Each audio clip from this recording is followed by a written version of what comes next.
Good morning, everybody. I don't have anybody in here yet, so I'll just kind of be talking to myself.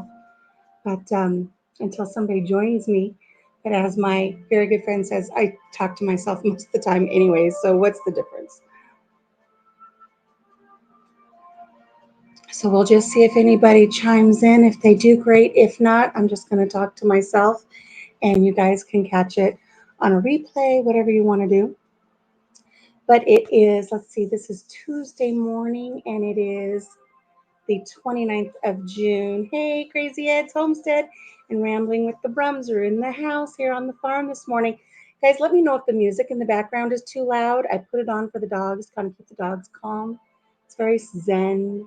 But if it's too loud, let me know and I'll jump up and I'll turn it down a little bit. Boots and Bounty's in a meeting, but they'll be showing up. Good morning, Green Acres.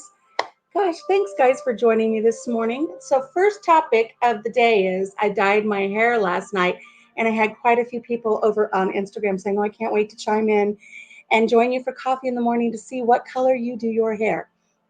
It's called Midnight Magenta. I'm not real thrilled with this hair dye. I used Splat for the first time.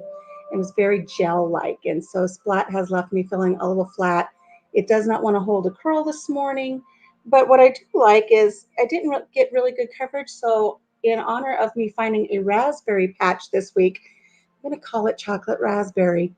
So I've just got a little bit of dark highlights in there with this really fun raspberry color. So we're just going to go with chocolate raspberry. We're going to embrace it. We're going to love it.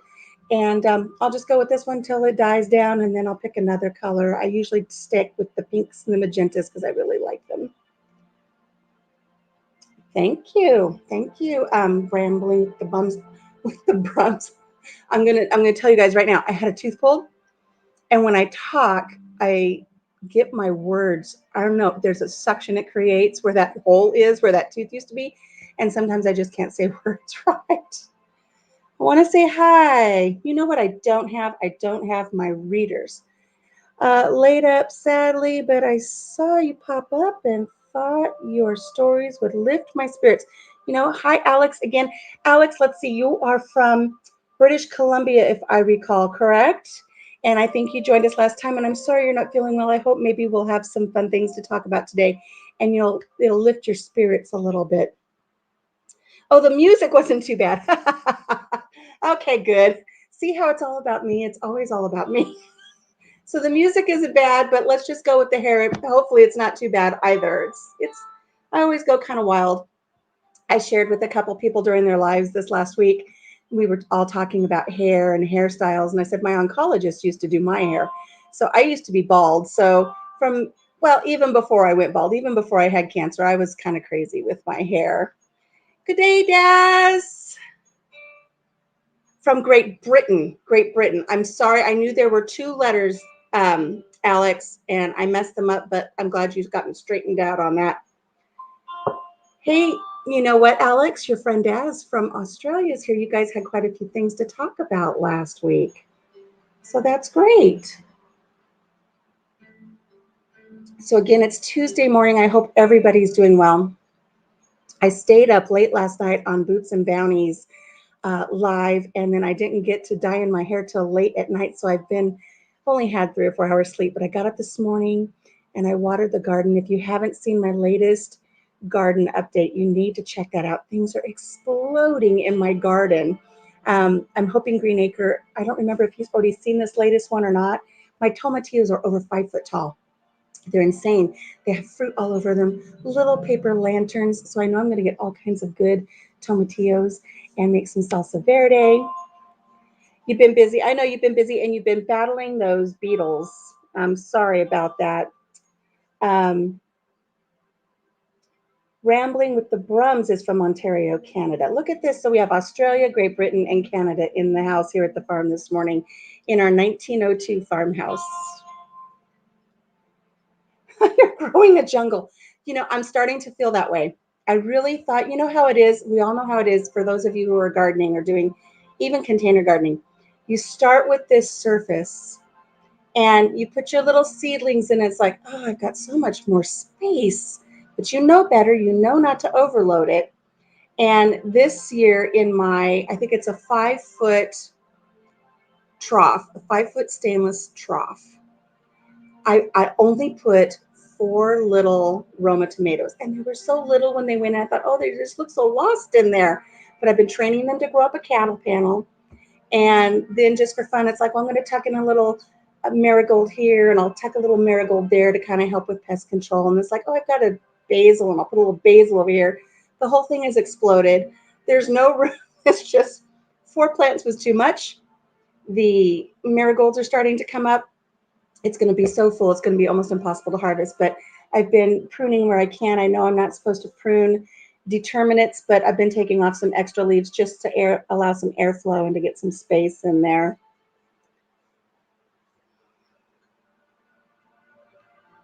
Your surface is full and you're going up. Yes, everything is going up. I love vertical gardening. Um, I can't do gardening on the ground, so we went with the raised garden beds using the cattle panels for trellises, and everything is going up. And I absolutely love it. It makes harvesting so much easier. I harvested my first beautiful little pickling cucumber yesterday. It doesn't have any buddies to go into a jar yet. I might put together a quick little batch of refrigerator pickles and just kind of slice that up and throw that in there so it can just be in the fridge for a few days.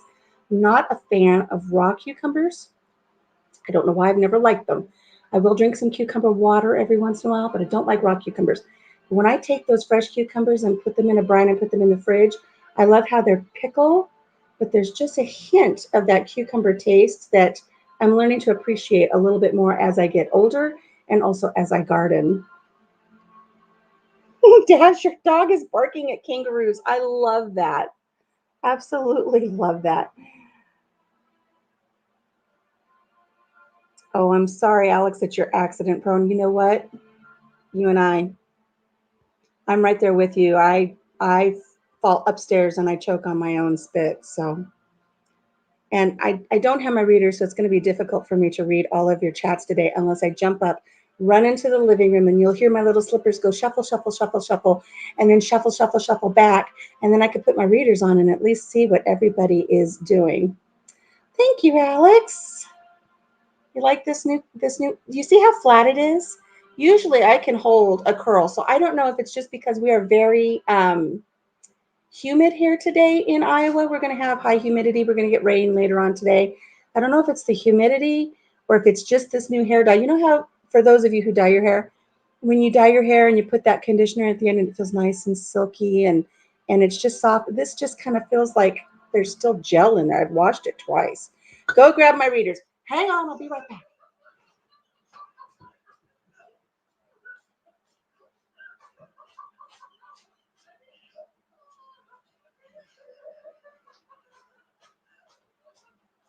Shuffle, shuffle, shuffle, shuffle, shuffle. Ta-da! Here I am. Look. Ooh, they're dirty. Do they make me look smart when I put them on? Let me see if I can clean them up a little bit. Shuffle, shuffle, shuffle. Yeah, you guys keep that chat active. You know, I grabbed everything else, but I forgot the readers, but I've got them now. I have my fly swatter in case Louie and Frank decide to join us today. For those of you who have not been in on my earlier lives, anytime a fly comes around to bother me, I name them Louie or Frank, and they just kind of hang out, and something my grandpa used to do. Let's see. Keep talking amongst yourselves because these are still kind of icky. I got to grab a towel. But I grabbed my water. So I have a water. I have my coffee. And hubby was nice enough to grab me some new creamer last night. I have my inhaler because that humidity. And I just got done out of the garden. I didn't go out dressed like this in the garden. I got dressed up just for you guys. I was in my pajamas. Aren't you glad I got dressed? There. Do I look smart? Do I look intelligent now? And what else did I grab? Oh, I grabbed my nail kit because I thought if nobody showed up, I would at least do my nails. Look, I'm really ready I cut them all down when I started working in the garden this week, but I'm ready for some new polish.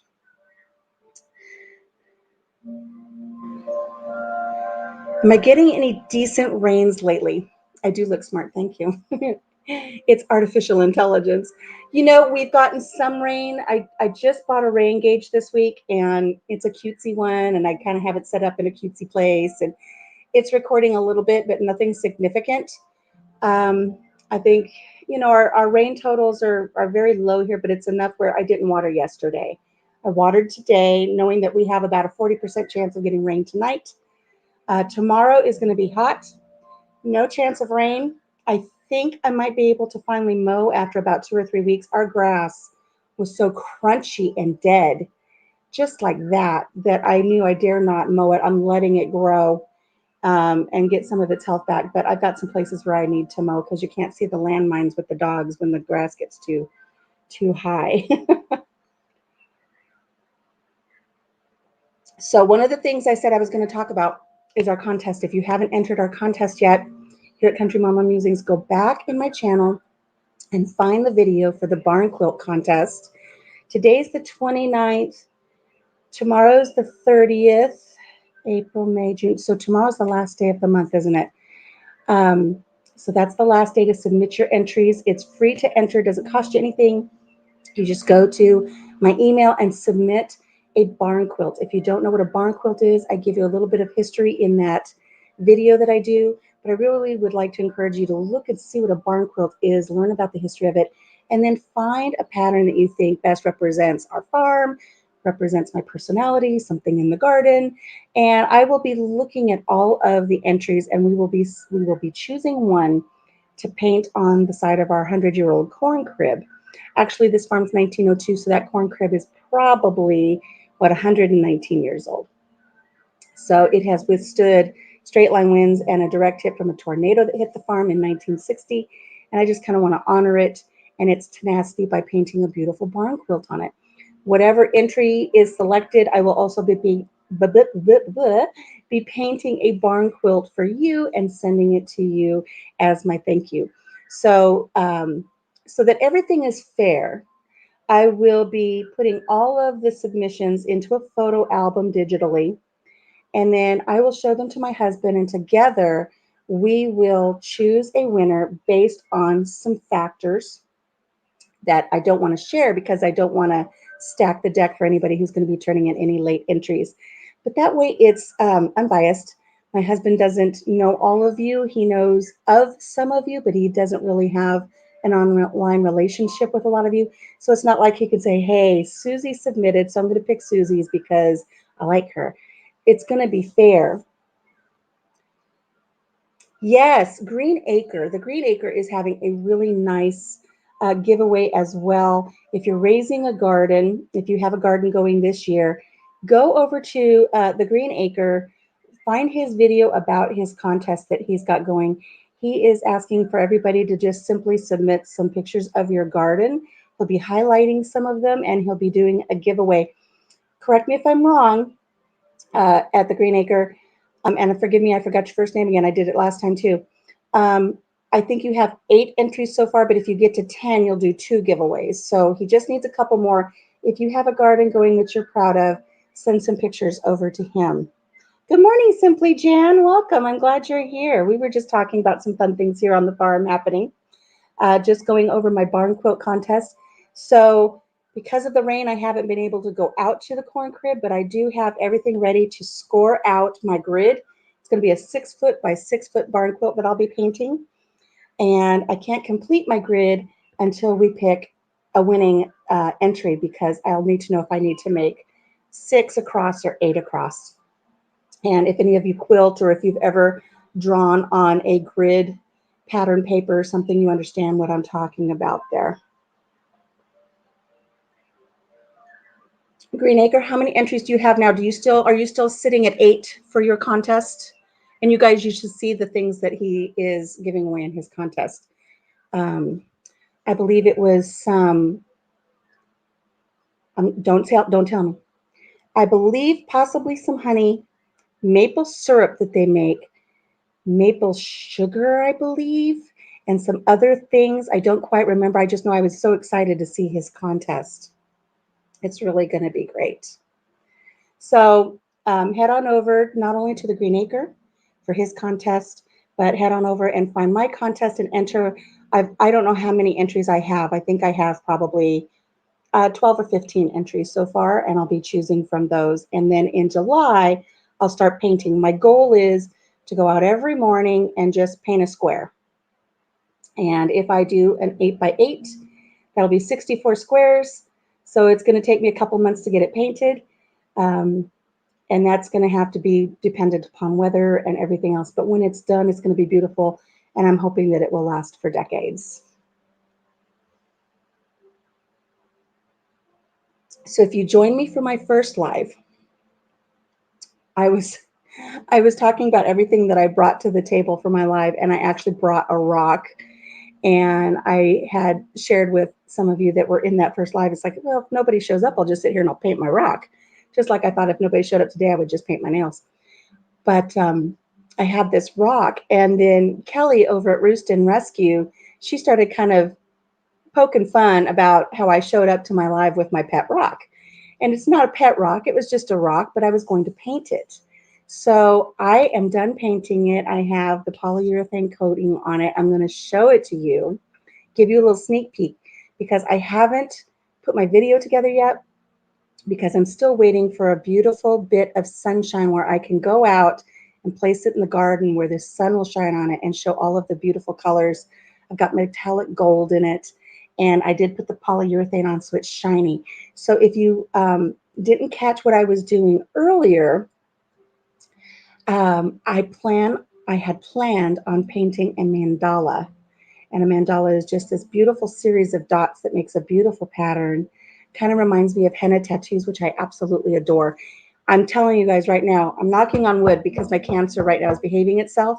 But if it ever comes back and I lose all my hair, I'm going to get my whole scalp done with a henna tattoo. I think it is the most beautiful thing in the world. Anyways, here's my rock. I want to show it to you. And it just took me, it didn't take a long time to do this, but I did spread it out over a couple of days painting because I wanted the layers, the different layers to dry. So I hope you guys like this, because I think for my first rock, I think it's pretty cool. What do you guys think? There we go. What do you think of my, gosh darn it. There we go. Look, it's got different colors of pink and teals, and you can't tell, but the yellow is actually gold. So I'm, like I said, I'm waiting for that sunshiny day when I could put this out in my garden, and I will be making more. But I don't think that's too bad for my first one. Look at the little tiny little dots. I know the sun's kind of messing up the reflection, and I get turned around backwards in the camera. See, look, Louis showed up. Did you see him just fly by? I knew he would show up for the live today. I can always count on him. So this is my very first mandala. I did do a tiny little mandala when I did a ladybug that I put out in the garden a couple of weeks ago, but this is my first real mandala. So since everybody was kind of teasing me about having a pet rock, we decided to go ahead and name this little pet rock. I have not sent Kelly a picture of, I don't know if I've sent Kelly a picture of this, but I did send Kelly a picture of her ladybug. And then she'll be seeing this one because I named the ladybug after her because she was teasing me about rocks and she liked the ladybug and she chose the color for the ladybug. And now I find myself when I go out, I don't leave the farm very often, but when I go out and I get out in a parking lot and if they have rock, I walk along instead of watching where I'm walking. I look for rocks that I could paint and turn into a ladybug. So I've got two little ladybug rocks that I have to do. So who wants to pick the next color for my ladybug for my garden?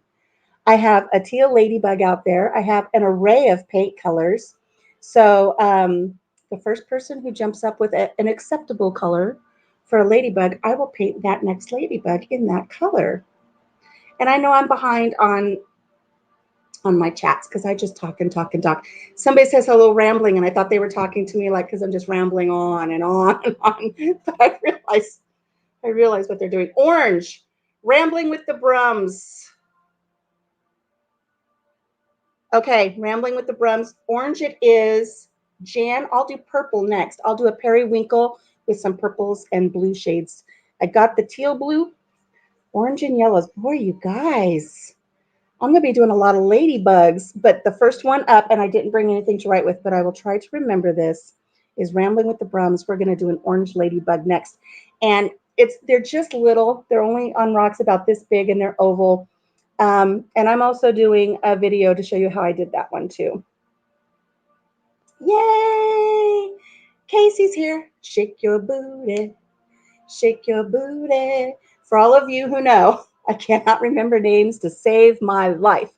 But Boots and Bounty, her name is Casey. And I told her I was going to remember her name because of Casey and the Sunshine Band. So Boots and Bounty makes me think of Shake Your Booty, so I can remember her name is Casey. There we go. So if I don't know your names, if you hear me saying your channel name a lot, and if I can catch it, put it in there in the chat here so I can try to remember your name. I worked for a school district for years and years and years. I was involved with the City Chamber of Commerce. I'm very good with names. I'm very good with faces. But since chemo, I can look at a dog and tell you I can't think of what the name of that thing is, and I think it's a goat because my brain is fried. Rambling, Scott, 2 T's. I'm going to remember that. Watch. Next time you chime in, I'll forget it, but I'll try to remember. I'm going to try to remember because I have a friend, Scott, whom I adore. He's got 1 T. You're doubled up. Okay, so we've talked about the rock. Oh, let me tell you, we had the most interesting thing here happen on the farm. Simply Jan. Your name is Jan. Jan. Try to remember that one. Who has seen the movie House Bunny, where she has to remember people's names by saying them in a really weird Oliver. She says her name's really weird. It's like Jan. You're double adorable. I love that, Scott. Debbie, my BFF from Tennessee, has chimed in. she's known me a long time, and my brain has been fried a lot longer than she's saying. It's true. I got to tell you. And okay, so Casey, if you're still in here, which I believe you are, you can attest to this. My friend Debbie is here now. She's known me since I was 8 years old. I was in on a live last night with Jan over at Boots and Bounty, and we were talking about talking too much and how people just talk too much. And I said, "Ooh, that's me. That has been me for years and years and years." And when Debbie and I went to the same elementary school, and we didn't know each other yet, they had on Fridays, if you did really good throughout the week, the last hour of school on Friday, you could have an elective. And it was like guitar lessons or horseshoes or all kinds of things, painting, all kinds of fun stuff. And I believe Debbie and I actually kind of got on the horseshoe team together. And she started sharing with her other friends who she'd known for much longer than me because I was a transplant to the area. I was new. And she says, I kind of like that Alicia girl. And they said, "Oh, no, stay away from her. She talks too much. She never shuts up." Hey, the funniest unfunny guy. I'm so glad you chimed in. Guys, go check out the funniest unfunny guy. I caught one of his videos the other day. I don't even know where I picked it up from, but I watched him. And he promotes clean jokes, laughter, funny things. He says in his videos, it's the world's just kind of a sad, mean place right now, and you gotta laugh. And he supports our troops, and he tells kind of like dad jokes, and it's really funny. And I watched his video the other day, and I told him one of my jokes, just kind of off the cuff, and he says, "You know what, Country Mama Musings, I'm gonna showcase you in my next video." And I thought, thank you. And I thought, okay, well, we'll see what happens. And sure enough, late last night, one of his videos posted, and it was like a creator shout out. And not only did he share my link, he shared my joke. And if you want to know what the joke is, go check it out and see what the joke is. And then he followed up with topic related jokes to my joke, like 5 or 6 jokes. It was amusing.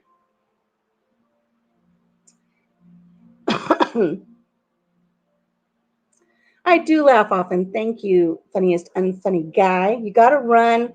I appreciate you stopping by. I really do. I appreciate you giving me the shout out last night. You've got some great people over on your channel, so everybody go check him out.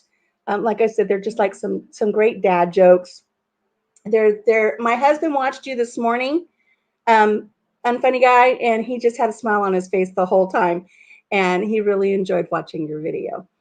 So, forgot what I was talking about. Oh, anyways,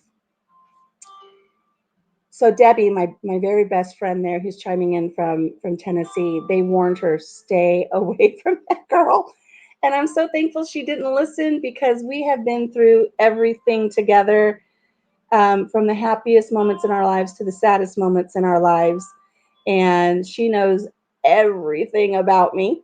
And so sometimes it's dangerous when she chimes in and comes on here because I know she'll give my secrets away. We have got stories.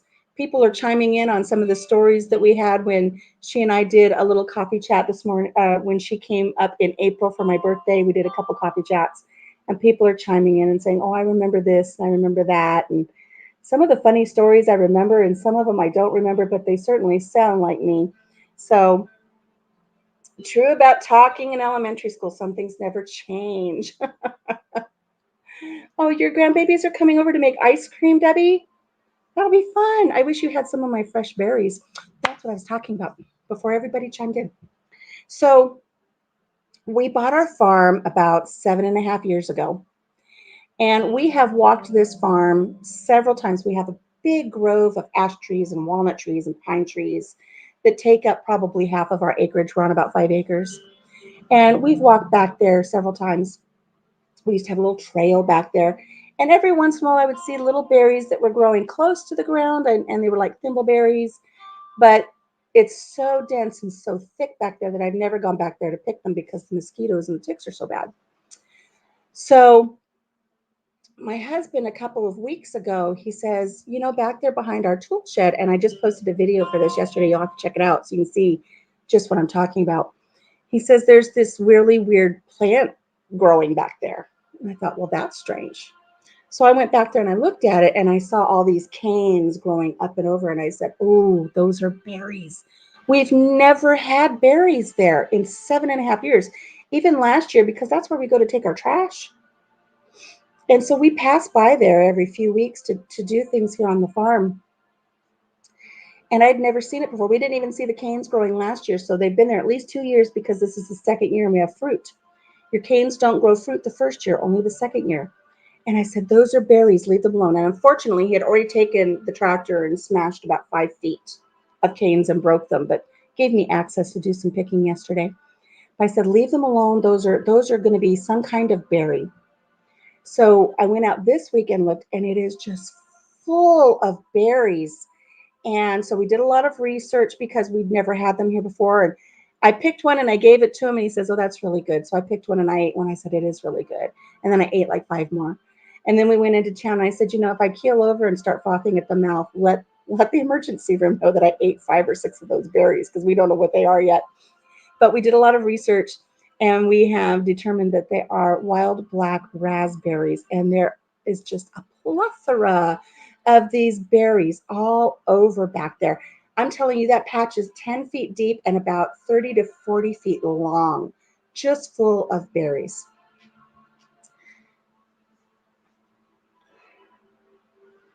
Oh, I hope. I have no idea if they're ever bearing. I have no idea what they are. And here's the thing, since they were never there before, and where they're located is where there used to be like a rubbish pile from the farmer before us. There's tires back there and big clumps of metal and just all kinds of stuff that we've never tackled back there because it's just a big debris pile. And there's a big tree that grows right up there. And we have two bald eagles that light back there on that tree every once in a while. Every time I try to record them, I I can't get close enough, even if I zoom in. If I zoom in, it's grainy. If I try to get close enough to record them, they fly away.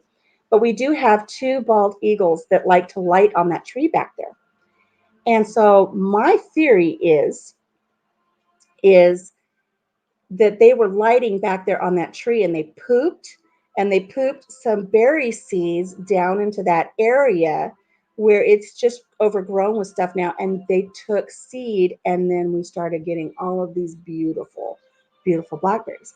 Now, bald eagles aren't foragers for berries, but if a squirrel had eaten some berries on another farm somewhere, or another bird or something, and they were picked up by the eagle or run over by a tractor, and the eagle scavenged and they ate their guts And then they picked up the berries, and then they didn't process the berries. They pooped them out onto my farm. Bam, wild black raspberries. I think that's how that happened. We have a lot of bald eagles here, and I really enjoy watching them. And like I said, we've got two. I someday I'm hoping to see just this big, huge nest out in the grove. I would love it if we could get some nesting here. We do have a refuge about, let's say, 5 or 6 miles to the west of us, where they're just abundant and they have their nests there. And I know that's where they're coming from, but I love that they come here. Oh, the black raspberries, Jan. Aren't they so delicious? And it's like one for the bowl, two for me, one for the bowl, two for me. I went out yesterday picking them, and I'll tell you what, I was watching very carefully for the thorns, but those leaves have thorns that once they get you, they just stick and they stick in your hand. I didn't have any gloves on, so next time I will have gloves.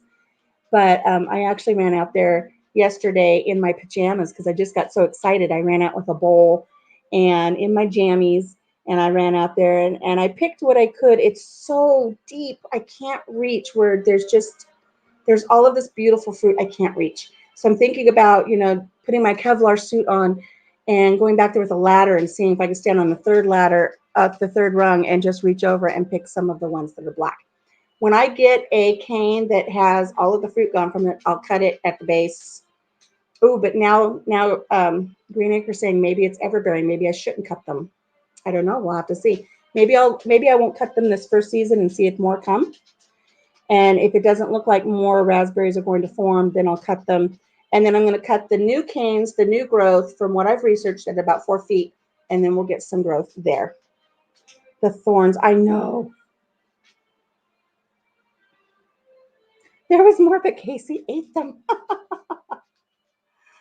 um, Trying to get caught up, guys. They are blessings falling from heaven. Not only is it amazing to see the bald eagles and have them land on our property, and they've never gone after our chickens or our animals, but I really believe that's where these came from, is this blessings. But another reason that I haven't gone back out into the grove is I used to go back there all the time. I used to mow this little path, and I had little gnome homes set up. And when the grandbabies were little, we'd put them in the little cart for the John Deere lawnmower, and we'd drive them back there. It was like a little ride at Disneyland. And then when I got diagnosed with ovarian cancer, I didn't go back there anymore. And now that I'm able to go back there, and I feel like I'm strong enough that I can handle going back there, and I wouldn't go back unless I was armed, just for my own safety, because we've had sightings of a big cat in the area. Um, within a 25-mile radius, there's been sightings of a big cat. Every once in a while, we have sightings in Iowa of a moose. And but we have some deer back there. My husband has seen some deer back there, and all of our choke cherries have all been knocked down and made into a thicket. And so I don't go back there anymore because I don't want to come across a mama deer and her baby and be on the losing end of that battle, because I wouldn't be able to run fast enough.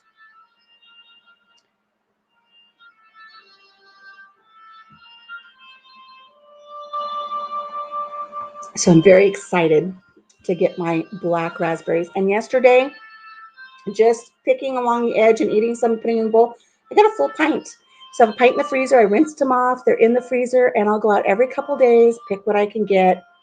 And then I'm going to make some jam. I'm going to make some sauces. I'm going to make some black raspberry ice cream, make a lot of fun stuff with that.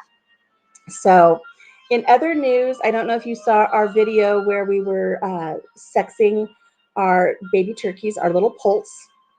And that was a fun video because my husband misunderstood, and he thought I said we were going to sex them, and he got his phone out, and it was kind of a funny thing. He's so sharp and quick-witted that way. But we did our turkey video, and they've been living in our boot room, which is right off of our bedroom.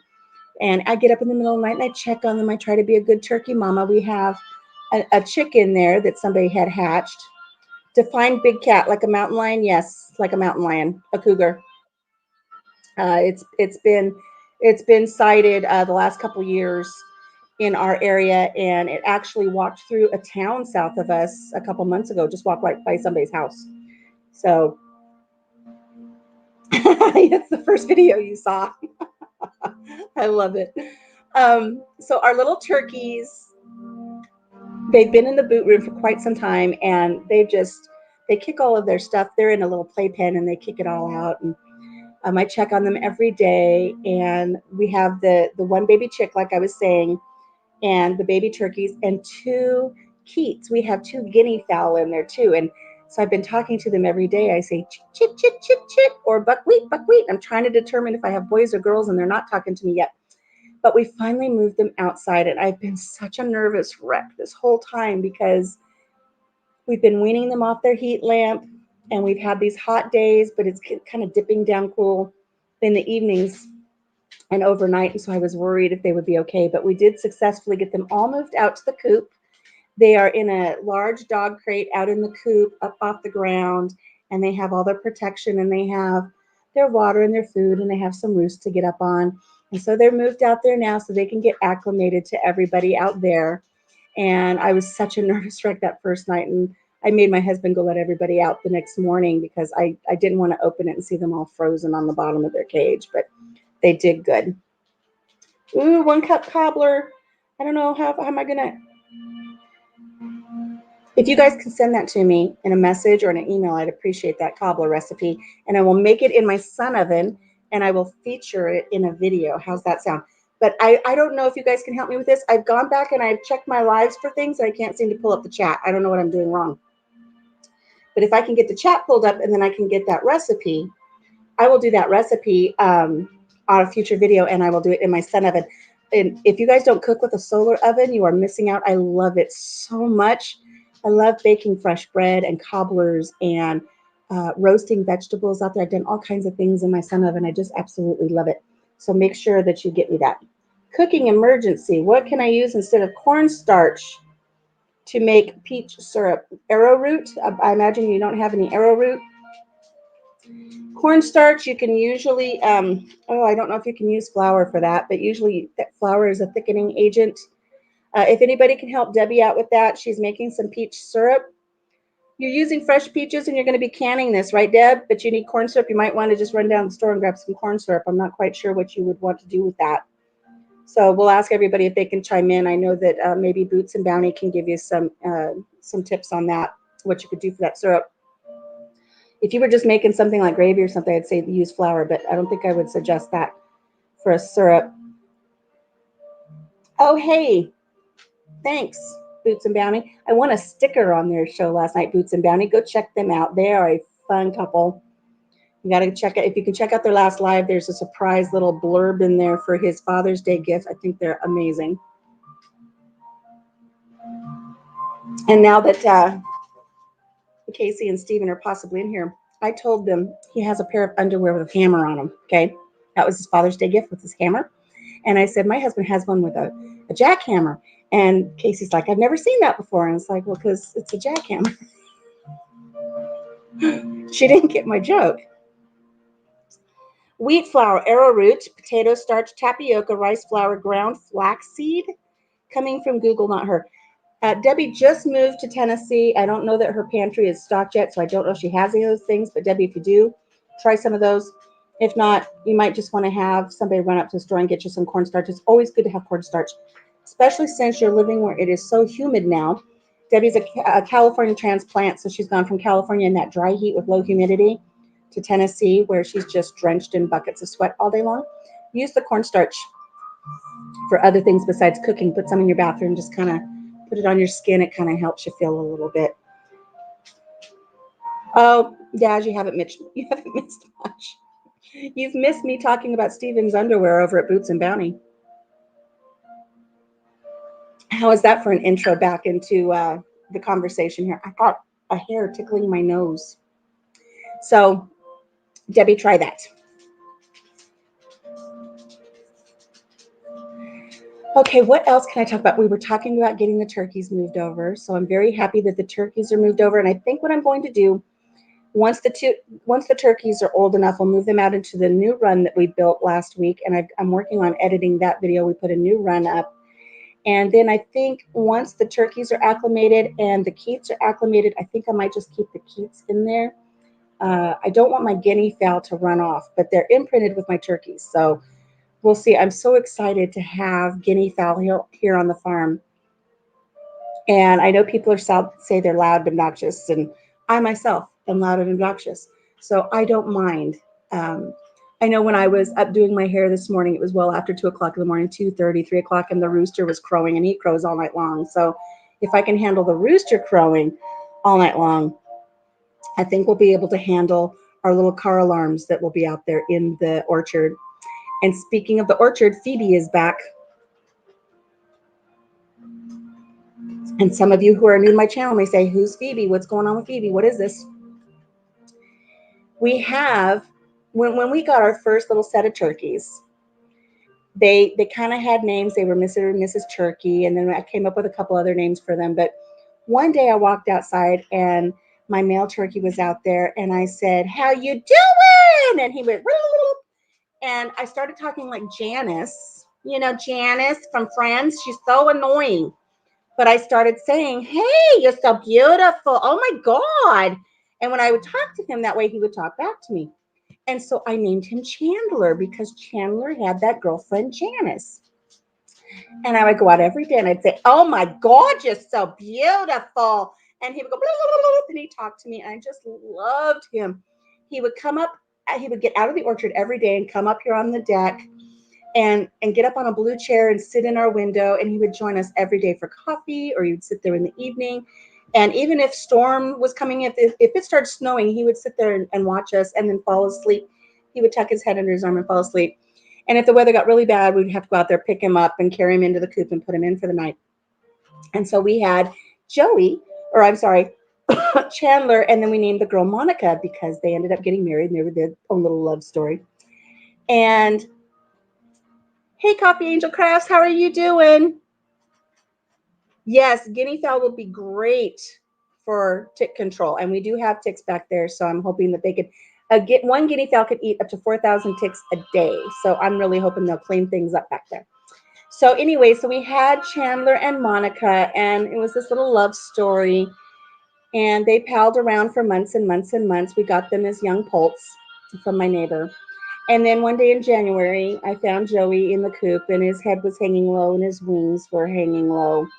And he was sick, and I felt so bad. And I got him, brought him in the house right away, got him some water with some apple cider vinegar, called my vet. I mean, I don't eat anything here on the farm. I don't eat meat. Nothing is processed. Nothing is killed.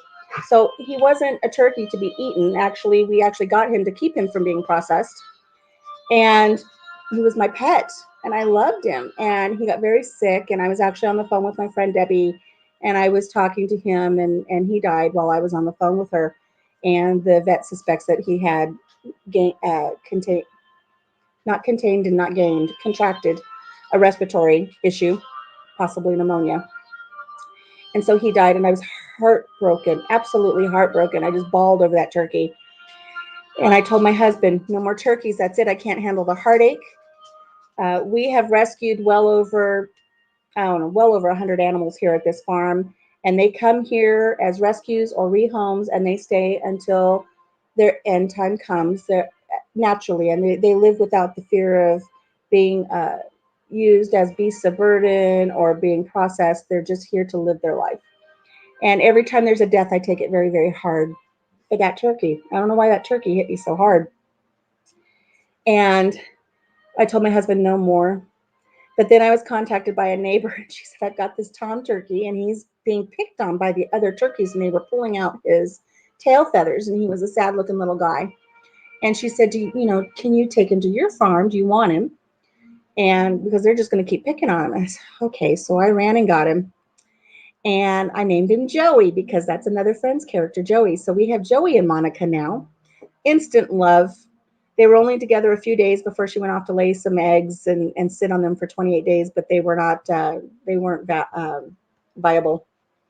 But so there's Monica and Joey and their own little love story. I just posted a video of him doing this turkey tango love dance for her, and they go in circles. And I've seen them do it before. He just gets all puffed up and he dances for her, and they just go round and round. And if she's willing to accept him, she will just lay down after they have their dance, and he does his business. And so I caught them the other day, and I had my camera, so I'm gonna record this. And they danced round and round and round. And she was thinking about it. She fluffed her feathers up, and she's like, eh, and she walked away. She denied him. But now I said we have Phoebe. So the other day I was looking out in the orchard, and Mr. Turkey goes by, or Joey goes by, and Monica goes by, and then Monica goes by over here, and I was like, wait a minute, how did she get over there? Like within 3 seconds, how'd she get over there? And I realized, I went outside and I checked. We had two female turkeys out in the orchard. So a wild turkey has joined our flock. She hangs out in the orchard. She hangs out with Joey and Monica, so we've named her Phoebe. And she actually comes all the way up to the front of the chicken yard, and she eats with them, and she does not go into the coop at night. She goes off and does her own thing, and she left for a day or two, but yesterday I noticed she was back. So Phoebe is back. Yeah, when they get picked on, I'm glad she's loving her new home. It was very sad. It was very sad when Chandler died. I just bawled. But now, not only did I go get Joey, then the same lady who is my neighbor down a farm down the way, she contacted me and she goes, you know what? I just don't have time for some of these little things that I've hatched. So she gave me the chick. It's an Americana chick, the two Keats, and a turkey, just one turkey. So my husband comes home and he hears the peeping in the boot room and he looks in there and he's like, I thought we weren't going to do this again. I was like, I can't help it. And then a couple days after that, my neighbor on the other side down the road, she says, I've taken on more responsibility right now that takes priority over these little turkeys that I've hatched in her incubator. She goes, can you take these? So I brought home 5 more turkeys. And that's when we did our sexting video to determine if they were little boy poopies or little girl poopies. And I think I shared in my last video, unfortunately, the very smallest little turkey didn't make it. I don't know what happened to her. I don't know if she got trampled. I don't know if she got too cold one night. But I found her. She was still alive, but she was very cold. And I took her outside and I sat in the sun and put her on my chest. And I spread her wings out so the wings and the feathers could soak up that heat. But she didn't make it. So, but everybody else is doing really well. I mean, the turkeys now are, they're this big. And she was smaller than the chick. I don't know what was wrong with her. She just failed to thrive. But they're all out in the coop now. So they've been added to the coop kids. Bye, Greenacre. Thank you so much for joining me. I'm so glad you were here. Did I watch the Friends reunion? Daz wants to. No, I didn't. I need to, though. I need to watch the Friends reunion. I don't know. It seems like I've been on YouTube more than anything. We don't have TV, so I'd have to catch it in YouTube, or maybe if they have it on Netflix or Hulu or something, I can catch it. But I've not taken the time to watch it. But I will, because since we don't have traditional TV here, we don't have satellite or anything. We did go on Netflix or something. We watched the whole series together, my husband and I, and we really enjoyed it. But so everybody's doing well there. So I believe it was Casey over at Boots and Bounty. She wanted to know if she had missed a live that I was going to do last week, and I told her no, I broke a tooth. So sorry. We had gone down to our feed store, down to the farm supply, and we picked up some feed for everybody. And as you leave, they got all these candies, all this bulk candy. And my husband always seems to grab like Whoppers, or he'll grab peanut clusters. He always gets himself something that he can munch on. And this time he got chocolate covered caramels. And he goes, I'm just really craving these caramels. And so we were sitting here one night. He goes, oh, if you want something good, he goes, you got to try these caramels. So he'd gone on to bed and they were just sitting there. And I thought, okay, I'll have a caramel. So I popped one in my mouth and I'm sitting there watching TV. And it's like, man, I don't know why he's enjoying these caramels. They're awful. I mean, they taste good, but they're crunchy. They have all this gritty, crunchy stuff in it. And I was like, this is just awful. I don't get it. And after like 3 seconds, it dawned on me, oh, crap. They're not supposed to be crunchy. And I took it out. I spit it out. And I felt, and one of my back molars was just gone. It just shattered. a molar that was back there. And it had been, in all fairness, it had been built up twice before. I broke it 2 days before my chemo started. And so they built it up, and just that whole buildup of that tooth just disintegrated with that caramel. So luckily I was able to get into the dentist the next day, and they've built it up again. And so I didn't go live because I just had a really cruddy day, and I just kind of let that get to me. But I was sharing with my friend Debbie when we were talking about me going to the dentist and stuff. The funniest thing happened the last time I was at the dentist, and I was talking to her about it. I said, "Oh, I need to save that for a live," and she said, "Oh yeah, you need to save that for a live." So one thing that I have found that really helped me when I was going through all of my procedures for cancer and everything is they'd always say, "Do you want us to put some music on? We put some Pandora on. You can listen to anything you want." And when I had my port placed in my chest for chemo, we put on some 70s rock. And I'm strapped to an operating table with this big sheet over my head. But we're all just kind of rocking out to some music. And it really relaxes me. And so I was at the dentist, and I was going to have a tooth pulled, this one I was talking about earlier. And I said, "Can we put some music on?" And they said, "Yeah, what do you want?" And I said, "Just anything 70s classic rock." And we're just doing great. He's trying to pull my tooth. It took 2 hours to get that one tooth out. It was horrible. But about halfway through, we're all just kind of still. Nobody's tapping their toes, even though there's music playing. And I put my hand up for him to stop.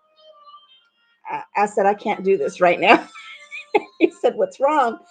I said, "Well, you're all up in my business. I mean, when they're sitting, they're just like, they're right here." And I said, "You're all in my mouth and in my business." And Marvin Gaye was singing about sexual healing. And I said, I can't do this. This song is making me extremely uncomfortable while you're all digging in my mouth. And he's singing about sexual healing. And he goes, "Oh, thank God you said something." And the girl on the other side, his assistant, she goes, "Oh, my God." She goes, "I was so uncomfortable." All of us were extremely uncomfortable with Marvin Gaye singing about sexual healing while they're trying to yank this tooth out of my mouth. And I went in this time, it was a different dentist, and I thought, do I dare ask for music or not? And I didn't. I just asked for a washcloth to put over my head and let them do what they needed to do. But I don't think I'll ever forget that. It's always such an awkward song. Yeah, I don't know. That tooth broke, and I'm so thankful they got me in right away. And it wasn't really hurting. They asked me if I had pain. I was like, maybe a 1. There's like a really dull ache in there. But they gave me a shot to numb me so they could just build this up. It really was just putting that band around my tooth, what was left of it, and building it up, and then putting that little gun in there with the light to cure it. But so they gave me the one shot, and they had to kind of clean up where everything broke off before, and they were drilling. And I was like, "Oh no." And I came up off the seat. I said, "I could feel that." And they said, "Really?" Yeah, I could feel that. So they gave me another shot. And even after they gave me the second shot, they put that band, and I could feel it. It hurt my gums, and I could feel them drilling.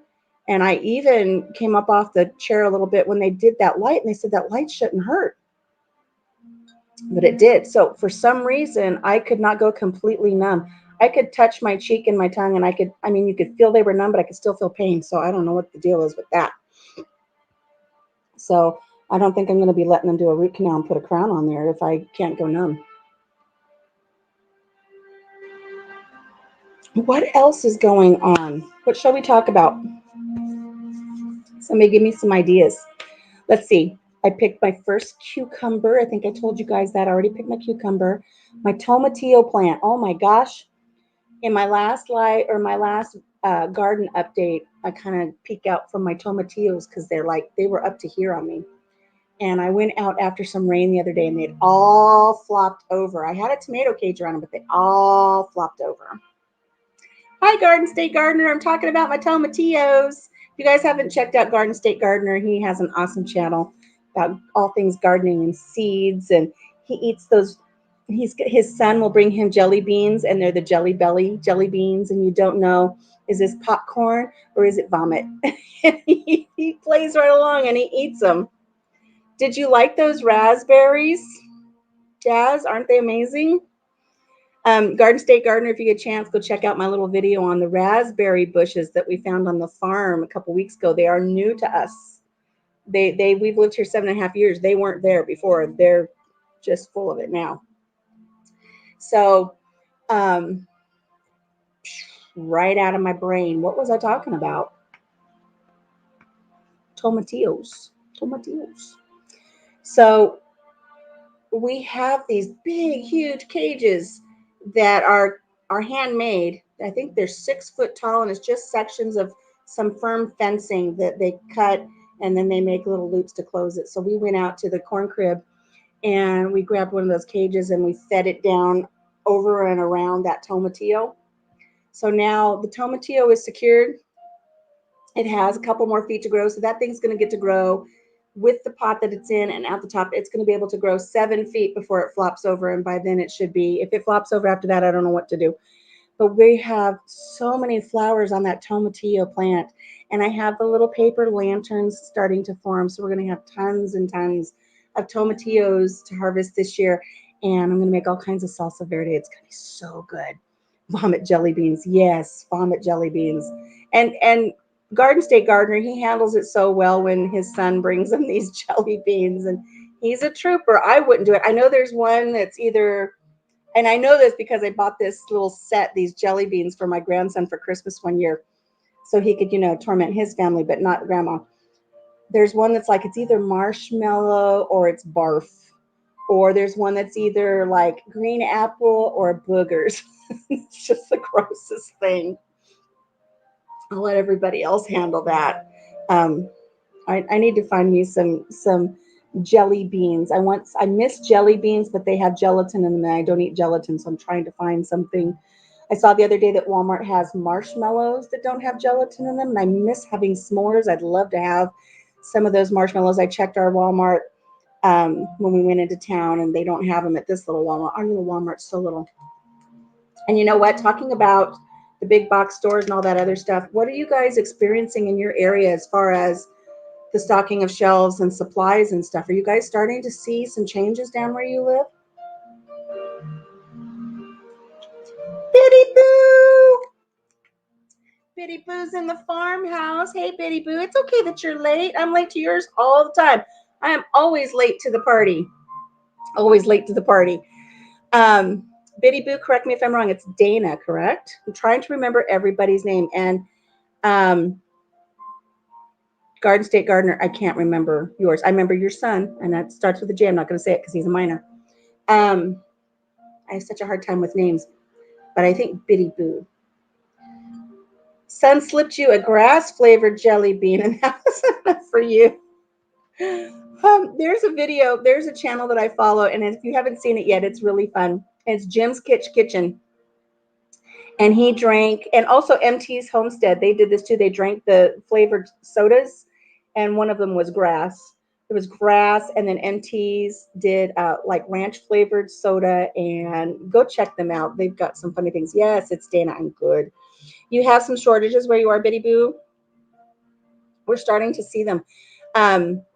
I was sharing earlier, Biddy, I did my hair last night. I did this really fun, it's called Midnight Magenta. But usually at the Walmart, when I go buy a box of hair dye, it's usually one whole row. Like 80% of the row is just all these hair dyes you can choose from. It's down to like 30%. They're having trouble getting that. And I know that's not, huge in the grand scheme of things of what some of us think we're going to be coming up with here. But we went to go get another stock tank for my raised garden, and there was always stock tanks at this Fleet Farm that we go to that's about 40 miles away. And they only had one. They only had one stock tank, and they said they are having a terrible time getting their supplies in. So when we were doing the chicken run that we added on last week, that I'm working on the video for that, I had just been down to our farm supply store 20 miles to the south of us, and they had 5-foot chain link panels with the door and the chain link panels without the door. And we needed a panel. And I told my husband, I said, let's run down and get one because we need it for this build. And he goes, are you sure they have them? I said, I'm positive they have them. I just saw them yesterday. We drove down there. They were gone. All the 5-footers were gone. We had to buy a 10-footer and reconfigure our entire design. But I said, my husband thinks I'm crazy, but they were here yesterday. And he said, oh, yeah, they were here yesterday. But things are flying off the shelves and they're having a terrible time getting things restocked. There's shortages coming around of just basic supplies and needs. Thank you, Coffee Angel. You like that? I wanted to do my live outside today so I'd be in the sunshine, but you'll probably see as we talk here, sometimes it gets dark and then it gets lighter again because it's just all based on whether the sun is behind the clouds. We're supposed to get rain today, but we're starting to see shortages, and there is a collaboration and a challenge. There's going to be two I want to talk about, but there's one for like springtime or summertime salads that I wanted to do, and I make my macaroni salad with the cremette rings. These little tiny little pastas. I love them. It's the best pasta salad to make, and I couldn't find them. And my little store always had them, and all of a sudden they didn't have them. And so I've been to 5 or 6 stores in a 50-mile radius, and I cannot find these little pastas that I love so much. I finally found them at a store the other day. They had 13 boxes. I bought them all. But even in the smaller stores and in the larger stores, the pasta aisle that used to be this long, it's now this long. They've compacted everything. They're getting rid of some of the brands. They're hard to find. I have a friend in California who was saying she could not find the Barilla manicottis, and she wanted to make manicotti. She couldn't find them anywhere. So I told my husband right away, I said, get online, get me a case of manicotti, because if people are running out of manicotti, I better have some in my pantry. So he got me a case. And then I found them at the store here. But I couldn't find anything anywhere for these little rings. I went on Amazon to see if I could buy these little cremette rings that I wanted for my pasta. And people are selling them. They're selling 3 boxes for $25. They're 7-ounce boxes of pasta. $25 for a box of pasta. People are taking advantage, y'all. So Roost and Rescue, they're going off grid, and they were looking for this really nice ice chest because they were going to get rid of their fridge and start really living off grid before they move on their property. And they went back to go buy this ice chest that they had their eye on, and it was gone. And if you watch their video about how they're prepping to go off grid, the stores they went to, like the whole aisle and I know it's the season because it's summer, but it's like the ice chests are gone. So things are just starting to fly off of the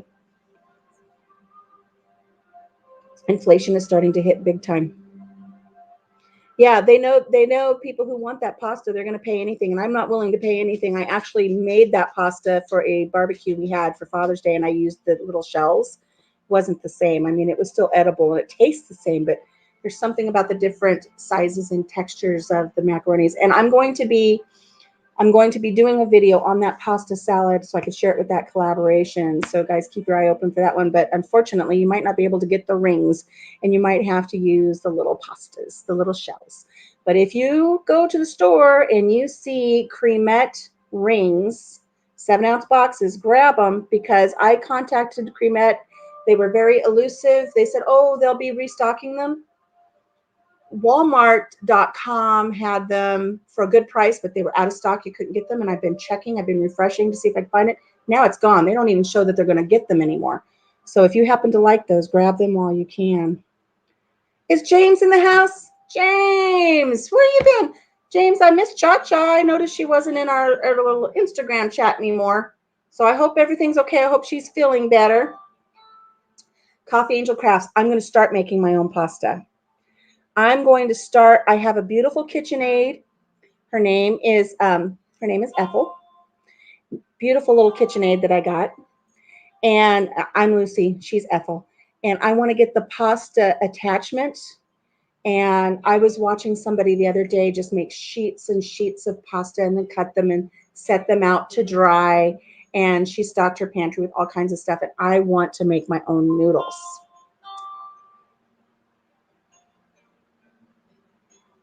Price gouging with the canning jars.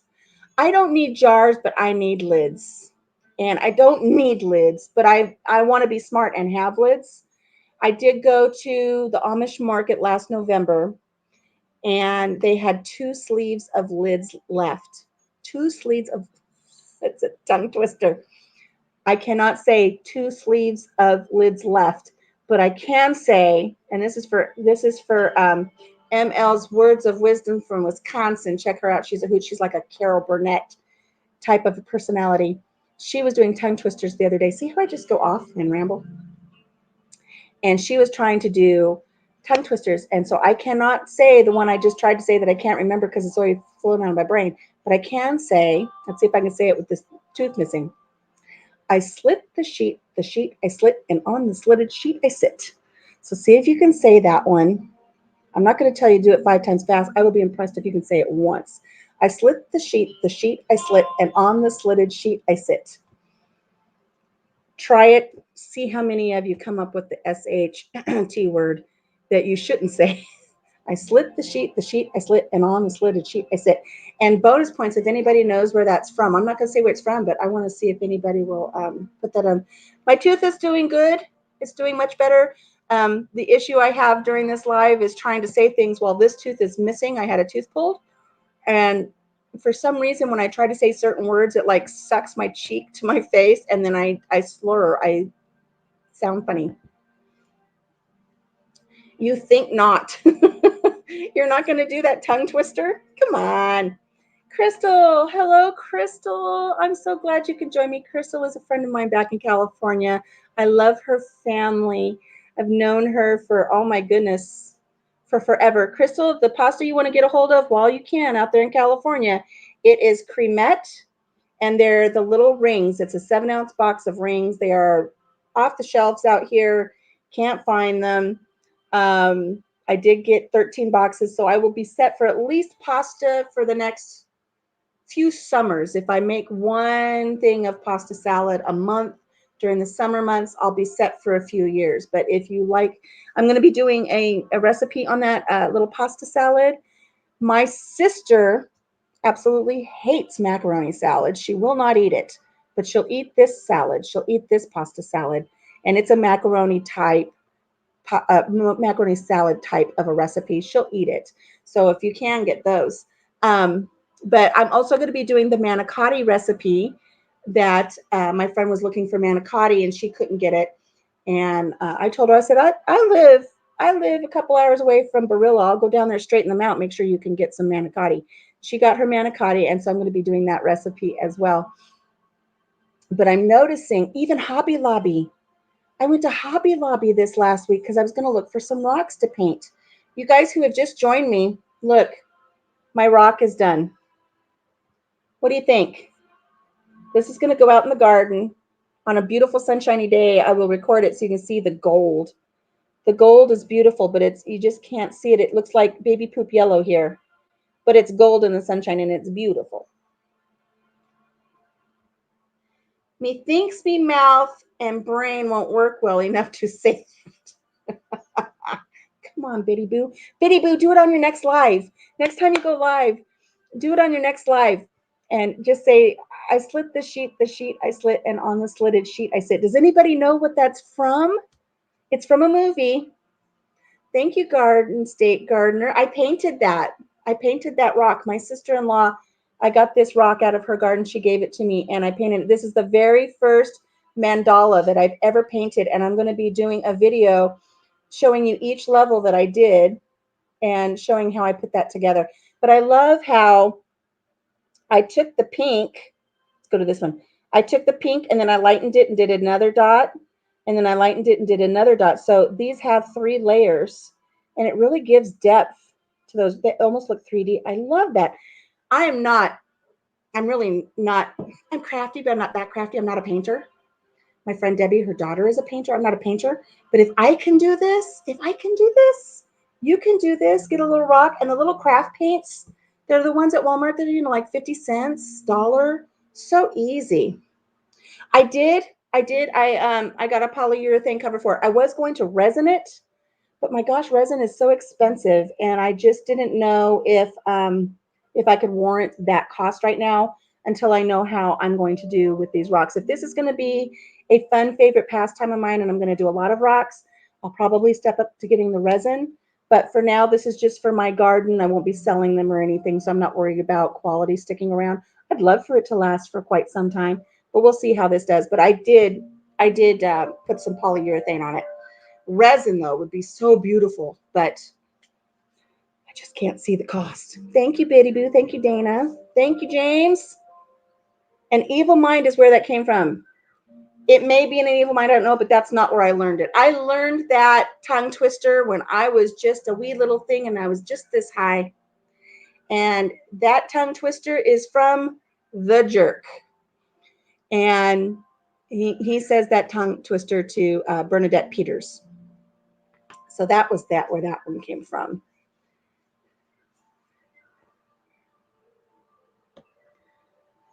So anyways, getting back to these shortages, I am seeing shortages all over. And also a lot of people, like I said earlier, we don't process any of our animals here or anything, but I'm hearing from other YouTubers who do have homesteads and farms that have their animals, you are a year out to getting an animal to be processed. And here where we are, I can't even go into the story about how awful it is about all of the livestock that is just being put down and euthanized because there's no place to put them for them to be processed. A lot of people here, if they deer hunt and they can process their own deer, they're ahead of the game because you just can't get anything to be processed. Even just the local butchers, the local little butchers are scheduled for a year out. So it's really, really strange what's happening.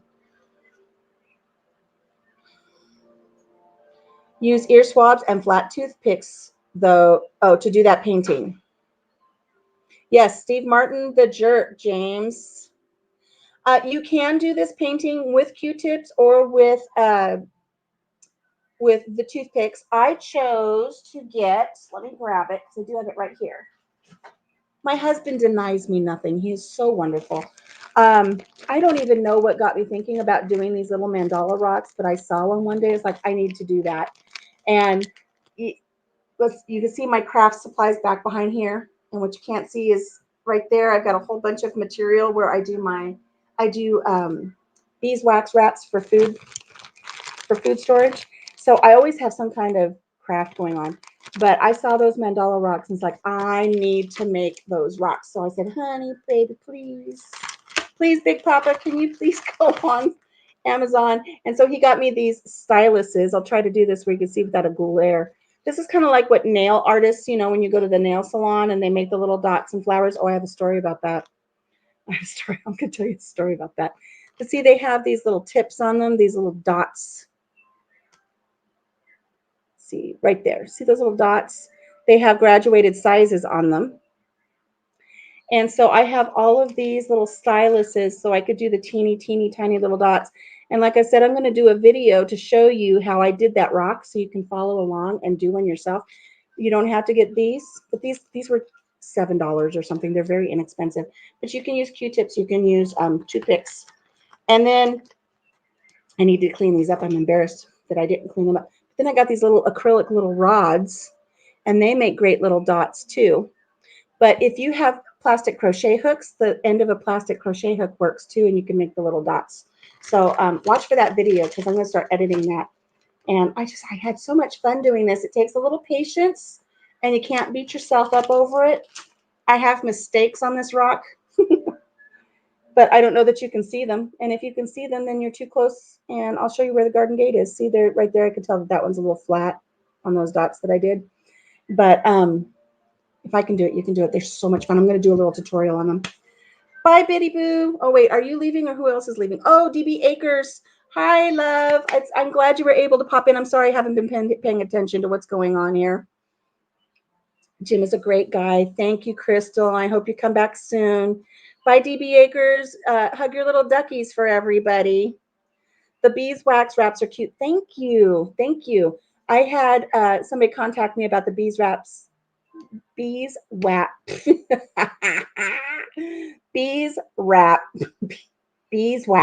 wraps. I slit the sheet I slit, and on the slitted sheet I sit, but I cannot say beeswax wraps. I had somebody contact me the other day and they said, I'll take 4 sets. And I was like, wow. So I made 4 sets and I drove them into town and met with her, and she paid me promptly for those 4 sets of wraps. And that paid for my chicken feed for the week. So that was really awesome. I love making those little things. You can say beeswax wraps. It's the beeswax wrap. Right. No such things as mistakes on the projects. And that was something that I say when I'm going to put all my video together.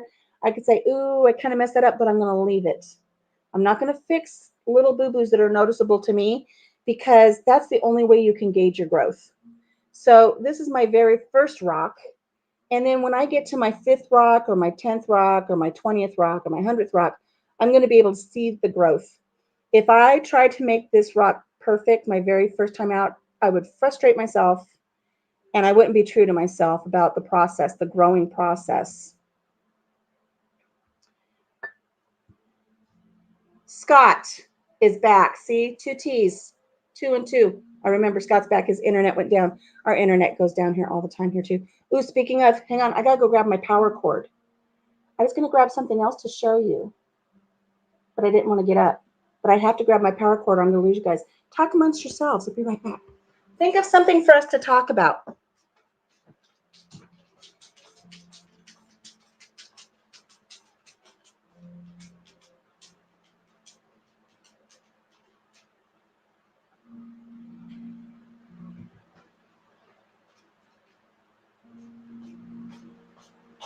Shuffle, shuffle. You can hear my little sandal shuffle. I've got my power cord. And you know what, guys? It's a miracle I even made it back. Because I didn't take my readers off. And who's tried walking in readers? Is I feel drunk. I feel like I was drunk. I'm going to show you guys something, but I didn't have it here at the table. Oh, it was the little rocks that I'm going to paint into ladybugs. And so the next one is going to be orange. It's hot, farm and HVAC. I know. You're sweating like a pig, but we all know pigs don't sweat. Seems forever since you were gone. Who? HVAC and farm or me when I had to shuffle off to Buffalo to go get that? Farm and HVAC. If you feel like sharing, I've been sharing with everybody. I'm trying to remember everybody's names. So if you feel like popping your name in, that would be great. I can't remember Garden State Gardener. I know it's an easy one. I can't remember. So I was gone forever. I know this big huge mansion that we live in. It takes me forever to get across. So what are we going to talk about now?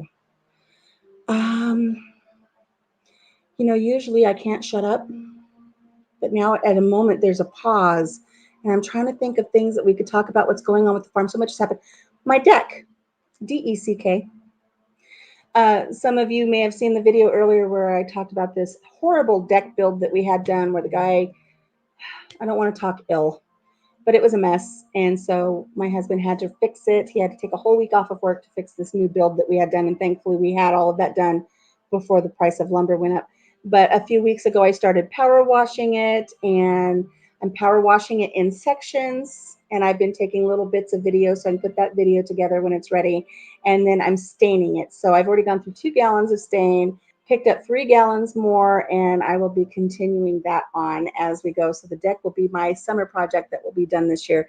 So it seems like I've got so much to do throughout the day and I don't get half of it done. I wake up in the morning, I make this list of all these things I need to do, and I only get a fraction of them done. But I'm painting these mandalas and the ladybugs and trying to make the wax wraps for people that order them. And I'm trying to stain the deck, and I've got this new blue or a black raspberry patch and my garden and the new turkeys and the corn crib that I'm going to be painting the barn quilt on. And my husband got me a new 0-turn mower. I told you he's the greatest guy in the world. And so I mow and I try to keep the homestead up here. And now I'm going to start canning. I don't get half of it done. My day just seems to go like that. And then my husband will come home and he'll say, "What you do today?" Well, I did this, this, this, and this. And he's going to come home today and he's going to say, "What you did today?" It's like, "Oh, I talked for over an hour with my friends on YouTube." "What you do today out in the heat today, honey?" And then I'll feel guilty and making a drink. Hi, Britton Farms Homestead. Coffee Angel is Lynette. You've told me that before, Coffee Angel. I know you've told me that before, and it'll take me a while because Lynette was the girl in Officer and a Gentleman. I try to put things with new movies. Officer and a Gentleman. Joe. Joe. Whose name is Joe? I got to scroll back up so I can. Joe is from Garden State Gardener, because I know there'd be a connection there. I'm going to try to remember.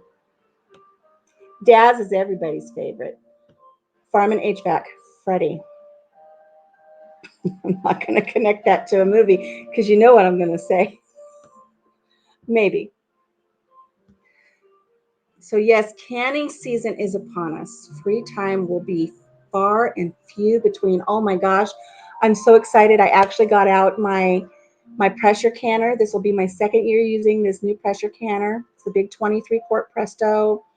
I cleaned it all up after being in my boot room for the year, over the winter, and I, oiled up my seal and I got it in there. I got it all cleaned up, ready to go.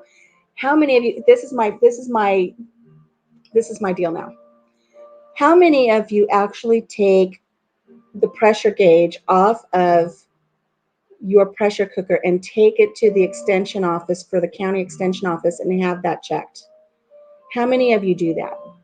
Because it's only my second year using it, and I'm wondering if I need to take it down and have that checked down at the extension office, or if I should just roll with it. I probably only used it 5 or 6 times last year, and then it was kept in a good climate over the winter. Never. Okay, then I'm not going to worry about it. I'm not going to worry. I think it's going to hold good pressure. But I'm so excited because, and I don't know if it was from one of you guys, but somebody shared a recipe for Bush's baked beans inspired beans. So I bought 6 pounds of navy beans the other day, and I'm going to soak them, get them ready, and go out to my summer kitchen and just spend the entire day making Bush's beans. Oh, I want them so bad. If you guys know, oh gosh, Daze, D-A-Z-E. I can't think of her full name on her channel, but Sutton Days. She does these Fiesta beans. Oh, they're so good. And so all last year I made these with pinto beans. I made these Fiesta beans. I made my own Fiesta sauce because the Hidden Valley Ranch one is so expensive. So I made my own little powder, and then I did these beans. And every couple weeks I'll pull one of those cans or one of the jars out of my pantry, and I'll do them refried bean style when we're going to do burritos or something. They're so good. So I'll be doing more of the Fiesta beans, and I will be doing a video on those and sharing that with you guys and giving her all the credit. And then I'm going to be doing these navy beans into these Bush's baked beans. I love it.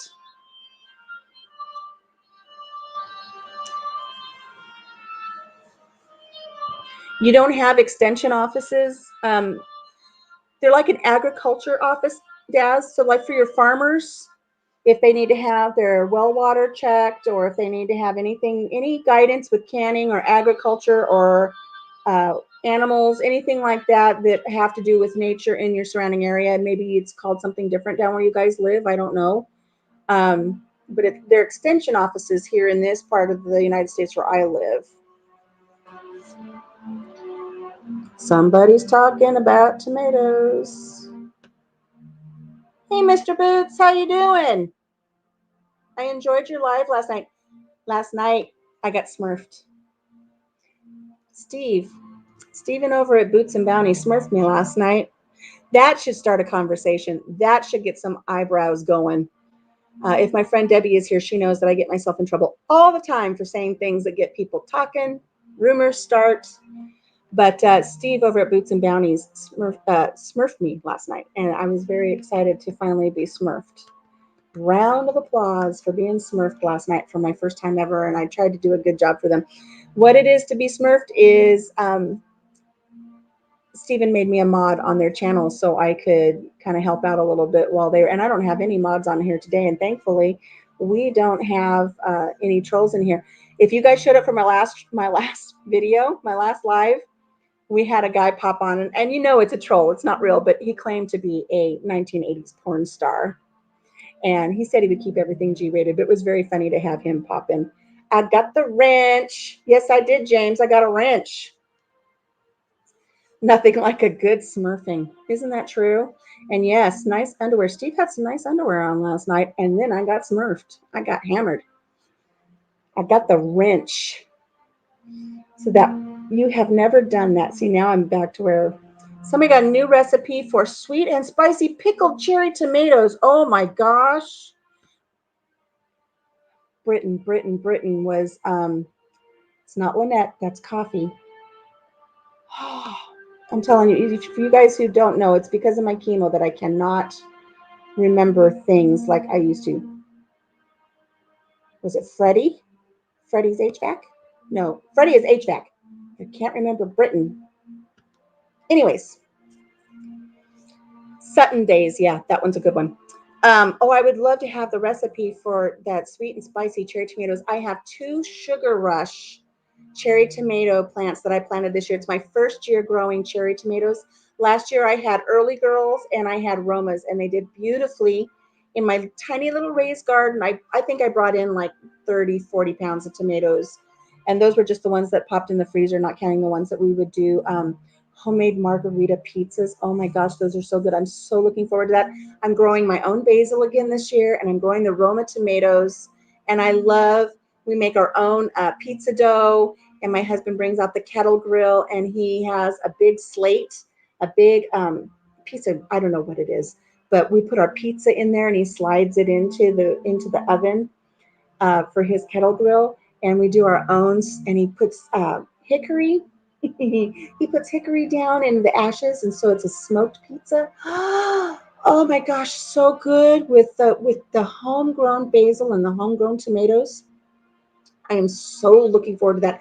I did not realize just how much I missed that until going through a winter and not having that available. And I would miss it so much. I would go to the store and I would buy the little sprigs of basil for like $4 in the produce department. It's just not the same. It's just not the same as going out to your little garden and picking some fresh leaves of basil and picking aroma and coming in and making a fresh margarita pizza. So good. So good. Britain Farms, you're going to do a video. Wonderful. I cannot wait to see that video. I would really be interested in that recipe. That sounds divine. I want to try that. I want to try some new things with the little things I'm going to get. I'm also going to do with my cherry tomatoes, I'm going to pop them in my sun oven and dehydrate some. I think that would be really good too. Get off the food chat.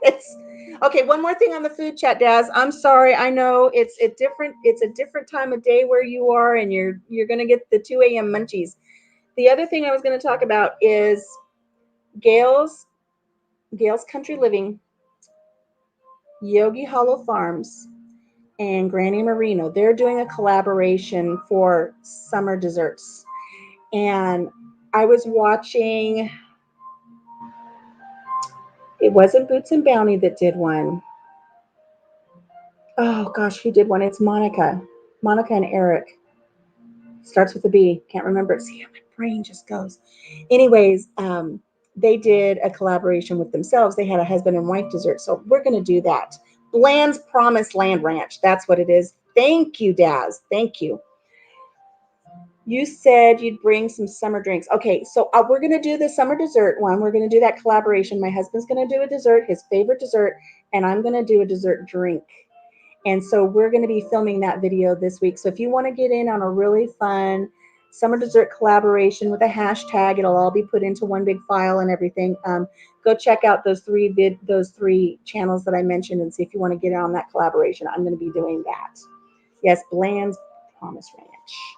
And Boots and Bounty, you've got one coming out soon. Oh, this is going to be fun. Okay, no more food talk because Daz is going to get up and raid the fridge.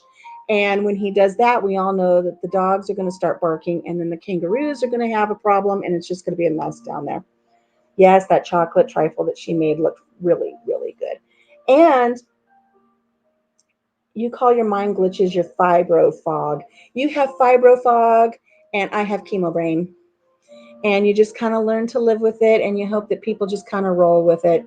And the funniest thing that ever happened with my chemo brain that I can remember is I was still in treatment, so I was bald, and it was obviously that I was a cancer patient and on chemo, and I had gone up to the hardware store, this big hardware store that we have, and the cashier rang everything up, and she said, okay, that'll be, 300 and something dollars, because you can never go in and just spend $50. And I said, okay. And I handed her my credit card. And she just looked at me like I was utterly stupid. And I looked at her like she was stupid, like, run the card. And she said, I can't take this. And I said, yeah, you can. I've got plenty of money in my account. It's good. And she said, no, I can't take it. And she handed it back to me. And I started getting a little upset. And I said, why can't you take it? My money's good. She goes, ma'am, that's your library card. Oh, God, why would I hand her my library card? So I was embarrassed. I was like, oh my gosh, I'm so sorry. And I didn't have a credit card with me. So I grabbed my checkbook and I asked her for a pen and I filled out the check and I ripped out the check out of the checkbook and I folded it and I stuck it in my pocket and then I put my checkbook back in my purse and I just was waiting for my receipt. And she just looked at me like I was an idiot. And she said, ma'am, I need the check. And I said, I gave you the check. No, ma'am, you folded it and put it in your pocket. Oh my gosh. And it's like, I just don't know what was right. It's a wonder I made it home. It's a wonder I did not end up, like up in Canada or something instead of back home. It's terrible, but I can laugh at it. I can laugh at it, Lynette, because you have no choice. You have to laugh at it. You have CRS. Can't remember. I slit the sheet I slit, and on the slitted sheet I sit. Look, I have not messed up. Knock on wood. I am doing okay. Thank you, Joe. Uh, my diagnosis is not a good one. Many times it has a very bad prognosis, but I'm one of the more fortunate ones. I don't get to use the word remission. I get to use the word NED. It's an acronym for no evidence of disease. So when I go in for my CAT scans and they scan me from stem to stern, there's no evidence of the cancer growing. When I was diagnosed, they removed 2 liters of black fluid out of my belly that was just steaming with lovely cancer cells. And so that was picked up by my bloodstream and it has traveled everywhere throughout this big mass. And it's just hiding right now. It's hiding. We're hoping that the chemo got it all. There's no way of knowing, but for right now, it's behaving itself. And I'm thankful for every day, and I try to have a great sense of humor. I'm really, really wishing you can't go back. I can't go back. But so many missed opportunities. I wish I would have been a YouTuber way back then because I had a lot of fun. I know it sounds awful. It was really an awful time, but I chose to either be very, very happy and have fun and smile every day and have as much fun as I could while I was on chemo, because the alternative was unacceptable to me. And I did have my downtimes. I literally had days where I crawled up in the fetal position, curled up and cried and said I didn't want to die this way because the pain was so horrible. But they were few and far between. Other days I was laughing, I was making jokes, I was having fun on the days that I could actually get up and physically do something. I wore a Cabbage Patch wig to chemo one day, and I pole danced on my ivy pole, and I took a Tyrannosaurus Rex with me one day and did a photo shoot with the Tyrannosaurus Rex while I was going through chemo and all that good fun stuff. Um, so I don't know. I'll share that journey every once in a while, and there's a reason. It's not to bum people. It's not to bring people down, or to garnish or garner or gather any sympathy. I'm not looking for that. But the reason I talk about it and the reason I share it is because chances are somebody's going to see the attitude that I had during that time and that I have now, and they're going to get a diagnosis. And they're going to say, you know what? Country Mama Musings, she had a sense of humor and tenacity, and she did it. And if she can do it, I can do it. And the reason I say that is because I had a neighbor and another friend, as a matter of fact, who had both been diagnosed with breast cancer, and their attitudes. They had fun. They were always just kind of making fun of the whole situation. And my one friend wore a shirt that said, "My boobs tried to kill me." And she made it so easy to talk to her and understand her experience that when I was diagnosed, I instantly thought of them And I harnessed that energy and that positive outlook and I used it. And now I'm trying to share it the same way. You're buffering on your end and showing about 10 minutes behind. I need to get busy. I hope you have a blessed day. Okay, Biddy Boo. Hey, I'll be watching for your next live. I love the night owl stuff. I'll chime in if I see you. And I'm so glad you were able to join me today. It's a survival story. The survival story is I had no alternative. A lot of people say, oh, you were so strong. Well, what was my alternative? My alternative is just curling up and dying. And nobody wants to do that. You have to fight. You're not given a chance. But you are given a chance on how you approach it, because I met people who were sour and angry and mean. And I know you're in pain and I know you're going through the scariest thing in your life, but you can choose what you decide to do. I showed up one day. You guys know, like several years ago around Halloween, that little picture went around of those two little kids and they're dressed like grandmas and they got those funny hats and it's just a bunch of little puff balls. And then there were some that were dressed up like gumball machines. I crocheted myself a hat and I put a bunch of little pom-poms on it and I went to chemo as a gumball machine. And I had a little sign that I wore around my neck and it said, free gumballs, free candy, 25 cents or a hug. And I just walked around to everybody in the cancer center and I handed out suckers. And I had some people say I was having a really crappy day until I saw your wig. And if I can just make one person smile, then I've done my job. And maybe it made their journey a little bit easier. Stay strong. I'm doing my best. And mental mindset is so important. It really, really is. Bye, James. Have a great day. Thank you for joining me. We got Joey involved with video games and a lot more reading, especially Harry Potter. Helped tons getting his mind off the disease and into what he was going through. I don't know Joey's full story, Joe, because I'm just new to your channel. I know there's something going on. I've heard you mention things. I don't know his whole story. Um, but gosh, what a great kid. He's so fun. I love it when he pops onto your videos. He's got such an infectious laugh and smile. I really enjoy seeing him. So big hugs to him. And I know as I get to learn a little bit more about that and get to know a little bit more about your family, I'll have a fuller understanding. And really just, I think he's a great kid. So we'll keep him in our thoughts and prayers. And like I said, I don't know what's going on. I know he's got a surgery coming up or just had a surgery. But reading that's a great way to keep your mind off things. Reading and crafts. And I just got distracted by a squirrel and I have a squirrel hopping across the yard. For those of you, and I get distracted. Oh my gosh, he's hopping up and trying to get bugs. That's the weirdest thing. Um, Last year, my husband sent me a picture. He was on his way home from work and he's got this picture of him driving and there's a squirrel, a baby squirrel sticking up out of his shirt. And it's like, oh my gosh, what has he gotten himself into now? He was working and he works at a dealership. He's a technician. And this little squirrel come walking around the corner of his toolbox and walked right up to him. And it was the strangest thing. And he looked around, couldn't see any other squirrels, no mama, nothing. And so it actually started crawling up his leg. So he took this baby squirrel and he went out to where there's this only tree at the whole place around where he works.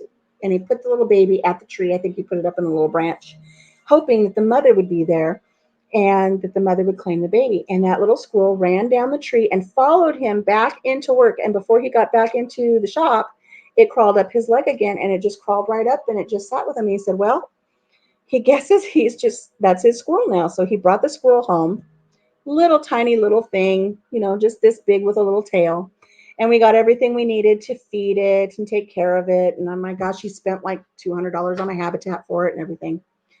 And we started looking into finding if there was a rehab around. And of course, this is just when the pandemic hit, so you couldn't do anything really. And technically, we probably would have gotten in trouble with local authorities because you're not supposed to have wild animals. But I mean, what else do you do? There were no local rehabbers, and it wasn't possible for me to get licensed to be a rehabber at the time. So, but then 2 days later, one of his coworkers calls on a Saturday and says, hey, I'm down here at the shop, and there's another baby squirrel in your stall. And I put a towel around it and I put a little bottle water cap of water so it has water and it has warmth. He says, you need to come get it or we're just gonna, they're not gonna take care of it. But they knew Jim would take care of it, my husband. So we drove up there and we got this little squirrel. So now we have a little boy squirrel and a little girl squirrel. And we named them Bucky and Becky, which technically we didn't name them because once we name them, then they're pets, then you do get in trouble. But, anyways, so we have these two little squirrels, and he was successful in raising both of those squirrels. And we released them in our orchard, and every once in a while, and we know that they're the squirrels that he raised because this is a 20 mile difference, and the squirrels we have here on the farm have very thin tails. And the squirrels up in the geographical region where he works, their tails are fluffier.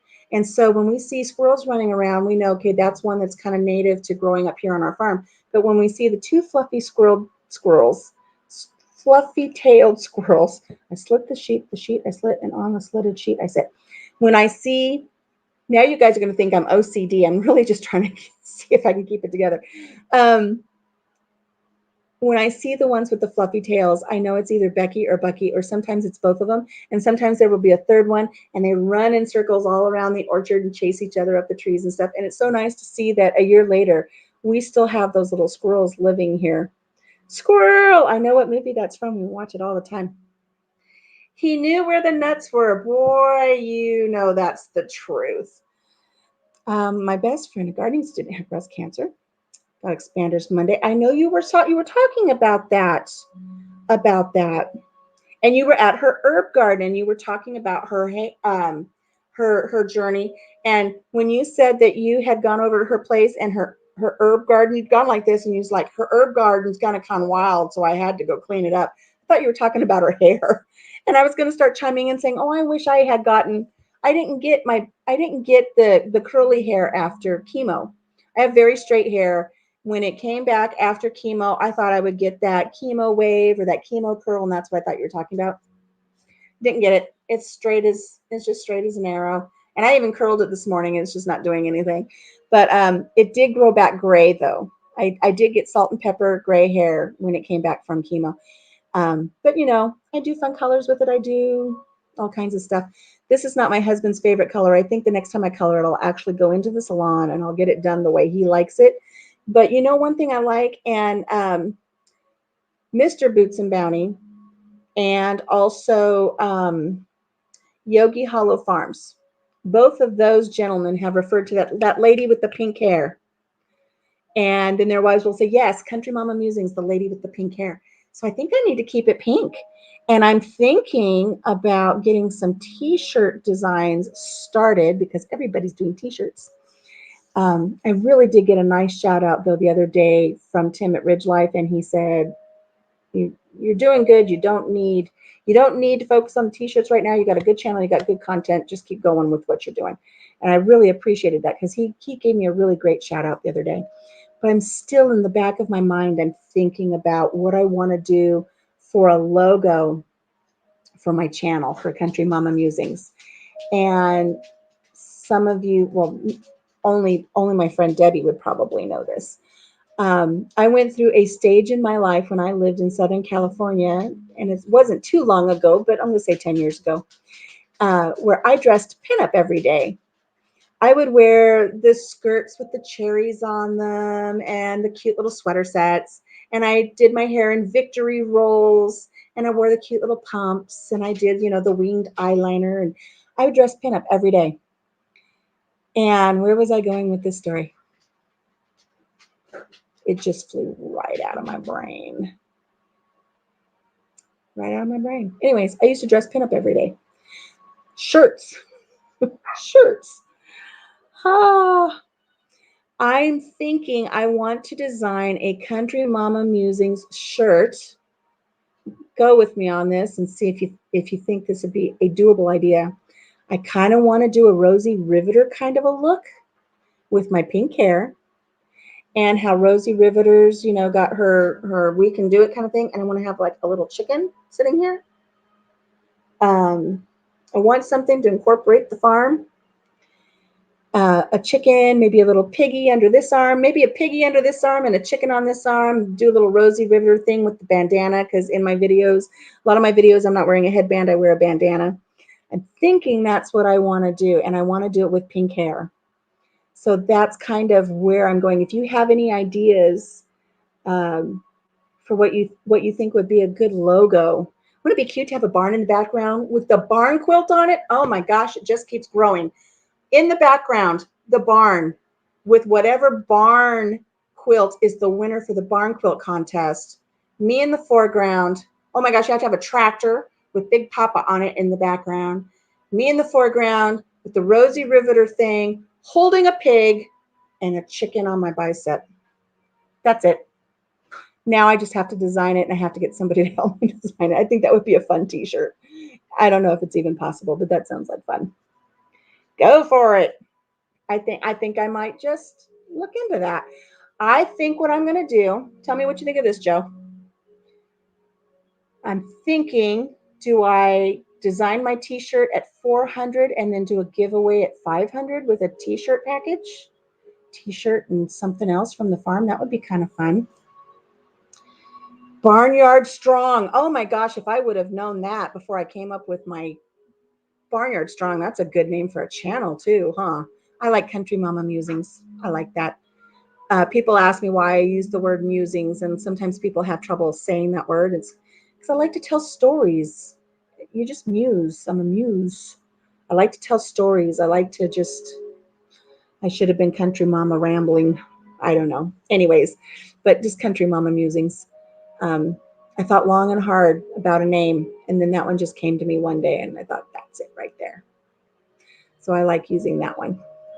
But channel's doing good. So maybe I will come up with a definite design at 400.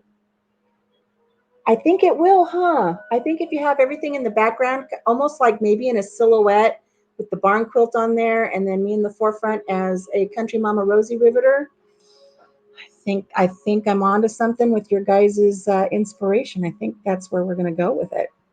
Thank you guys. So I think I'm at 358 or 359 now.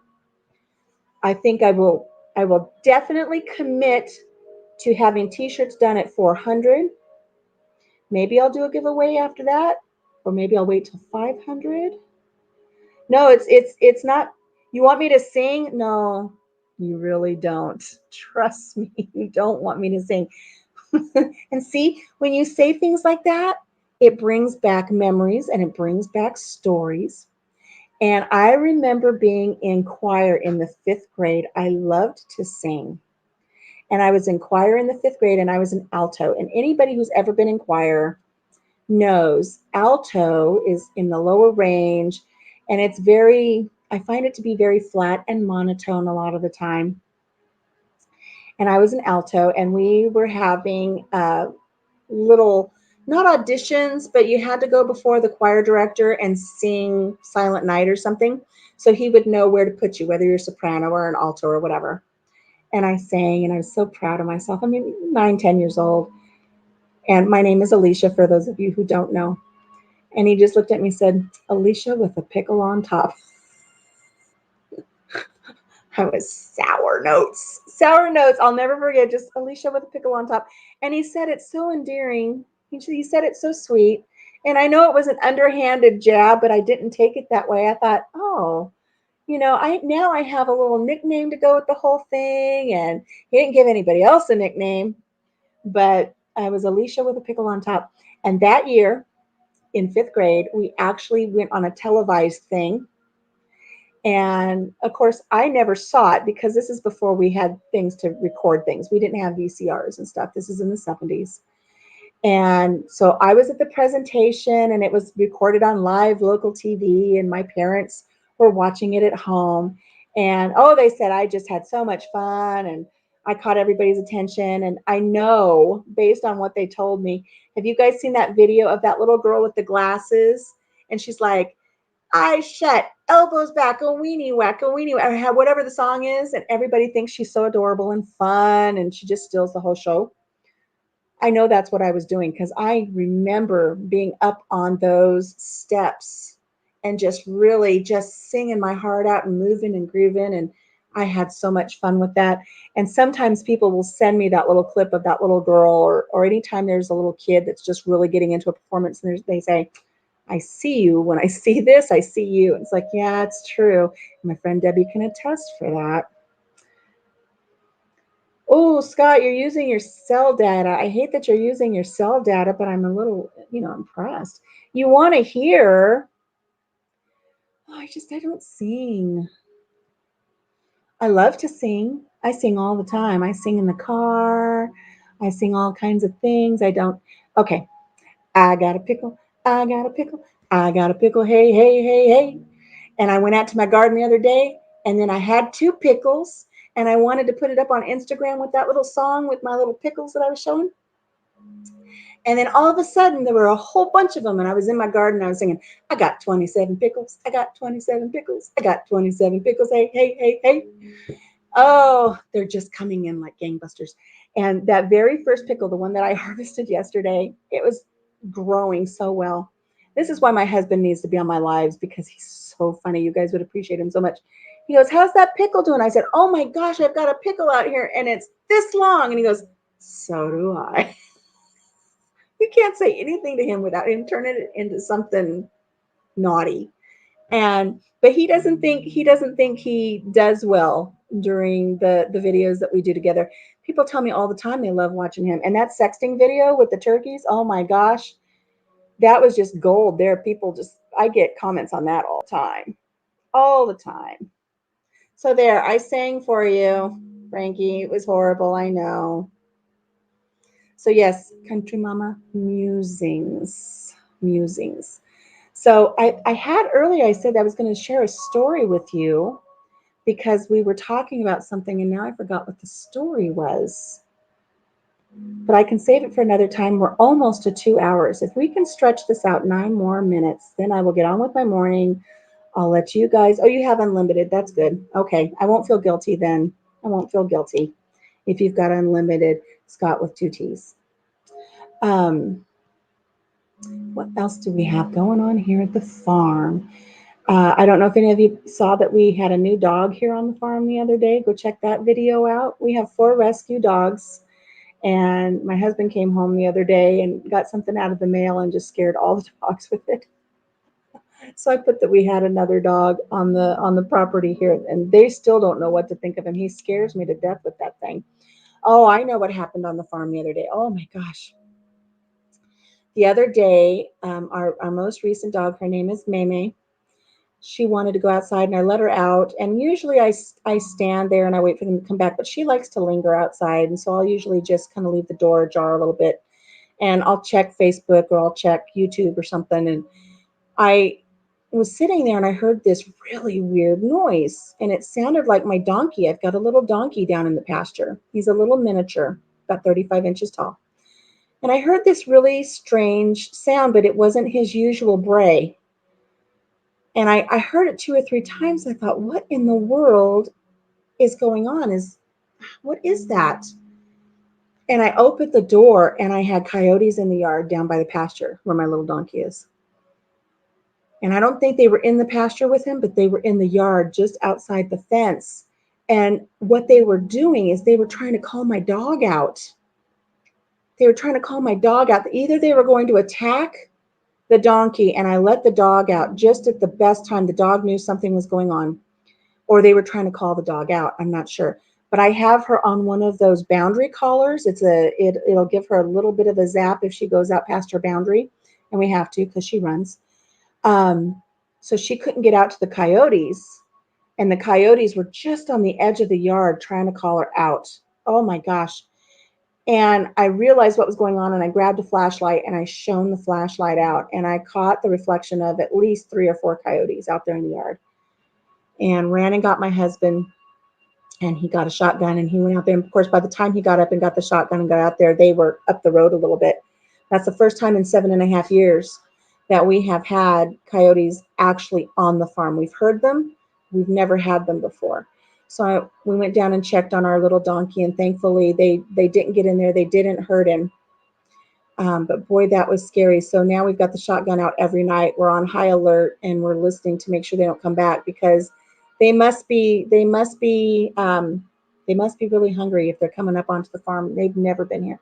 So I'm thankful that my dog was out and she was able to not get to them and able to keep them at bay. And you're downloading a video. You're watching me. Using up your data and downloading a video. What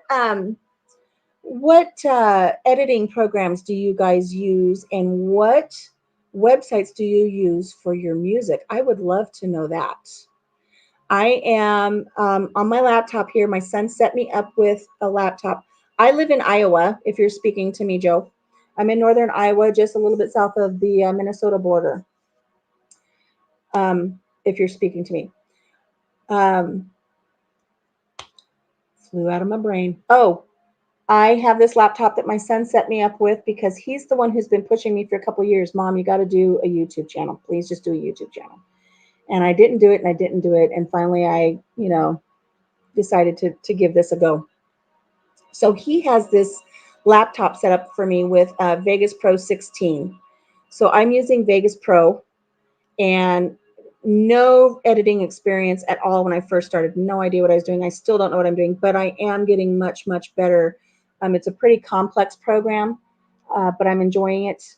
I know when I download my pictures, it gives me an option to just kind of edit in that picture program, but I just can't seem to understand everything it wants. But I use Vegas Pro 16, and then I use Mixkit for my music. So if anybody has any other suggestions for music, um, the music in YouTube Studio, I haven't done that yet. If I use them, I don't edit through YouTube. I guess maybe I could. I should try it maybe. Um, I like the mix kit, but I'm looking for other options. I like Mixkit because it has sound effects too. So maybe I'll try seeing what I can get in the YouTube studio, because I haven't tried that yet. I think I looked at it when I first started, and I think it was a little bit overwhelming trying to figure out Vegas, which my son kept promoting, and then YouTube, and then this other thing that the laptop wanted me to do. Um, but maybe I'll try YouTube Studio. I know a lot of people that I chat with back and forth here on YouTube, they use their iPhone. They do everything on their iPhone, and that has music for them. But I don't have that. You pick what you want and you download it. Oh, so I don't have to edit through it and then do it in there. I just download it. I'm going to check that out later today. Thank you for that, Daz. I'm going to try that. You don't use music, and I use KindMaster on my phone. My phone is just a little cheapy phone that you pick up at Walmart for straight talk, and it's a little Android, and I've got an SD card in it, so I've got memory so I can do my videos. Where we live, phone service is almost basically a dead zone, and people think I'm pulling their leg when I say that until they come to the farm and their phones don't work.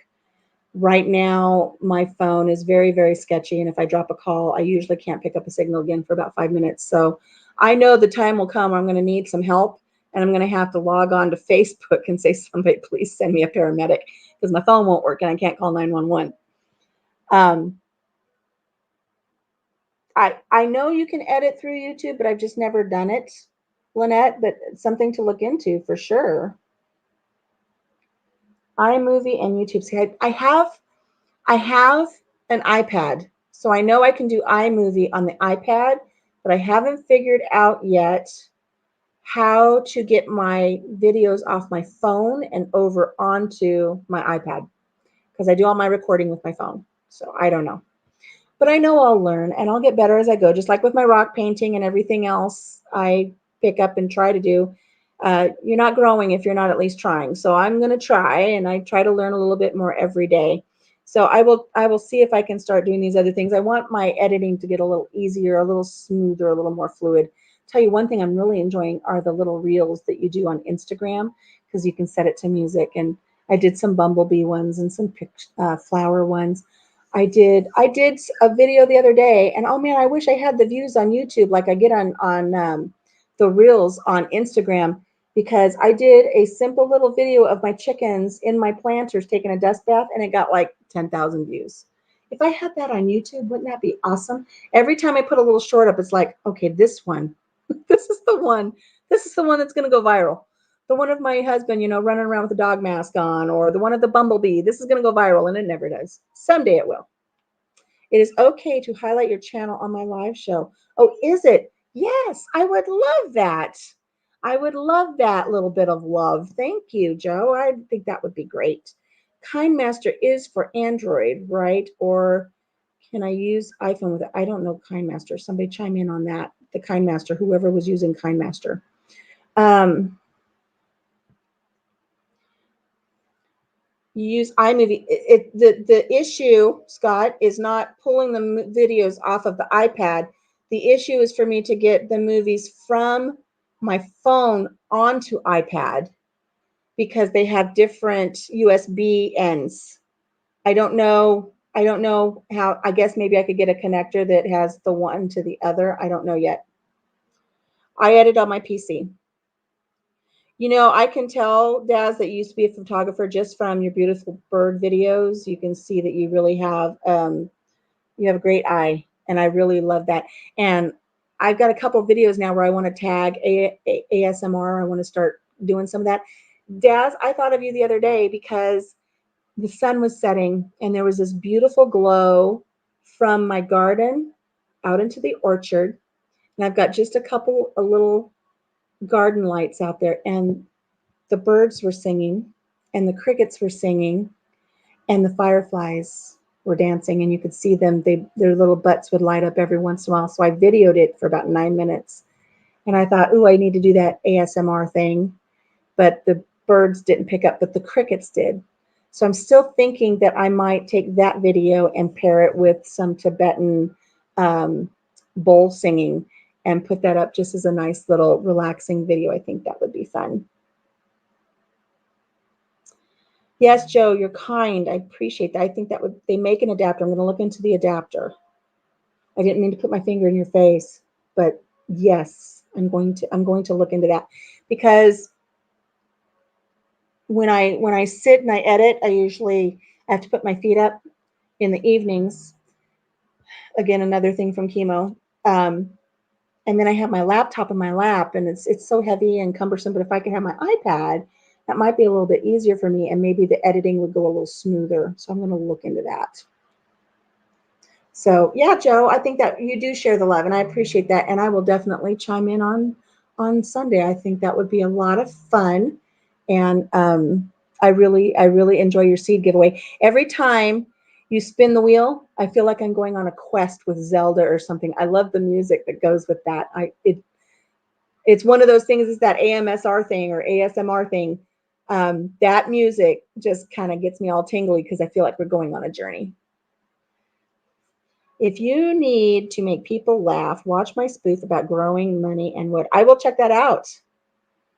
I will check that out, Rambling. If you need a laugh, go check out the video of my husband and I sexting turkeys. That's a fun one. And I know I told Daz I wouldn't talk about food anymore. But if you caught my video where I made frosting for a vintage cake recipe that was an utter failure, but I had so much fun. My best friend was with me and she was laughing so hard she was wheezing like that dog from that cartoon that used to drive around with the bad guy in the purple car. She was just laughing like dastardly dog. I'm gonna do a frosting redemption video. I'm going to redeem myself because that frosting was so bad it was like spackle. Cha-cha! Cha-cha's in the house. Hola, mi amiga. ¿Cómo estás? Crazy Ed is back. We've just been talking, Ed. I don't know that there's really anything. I mean, I like to think that there's something that you've missed, but I don't want to.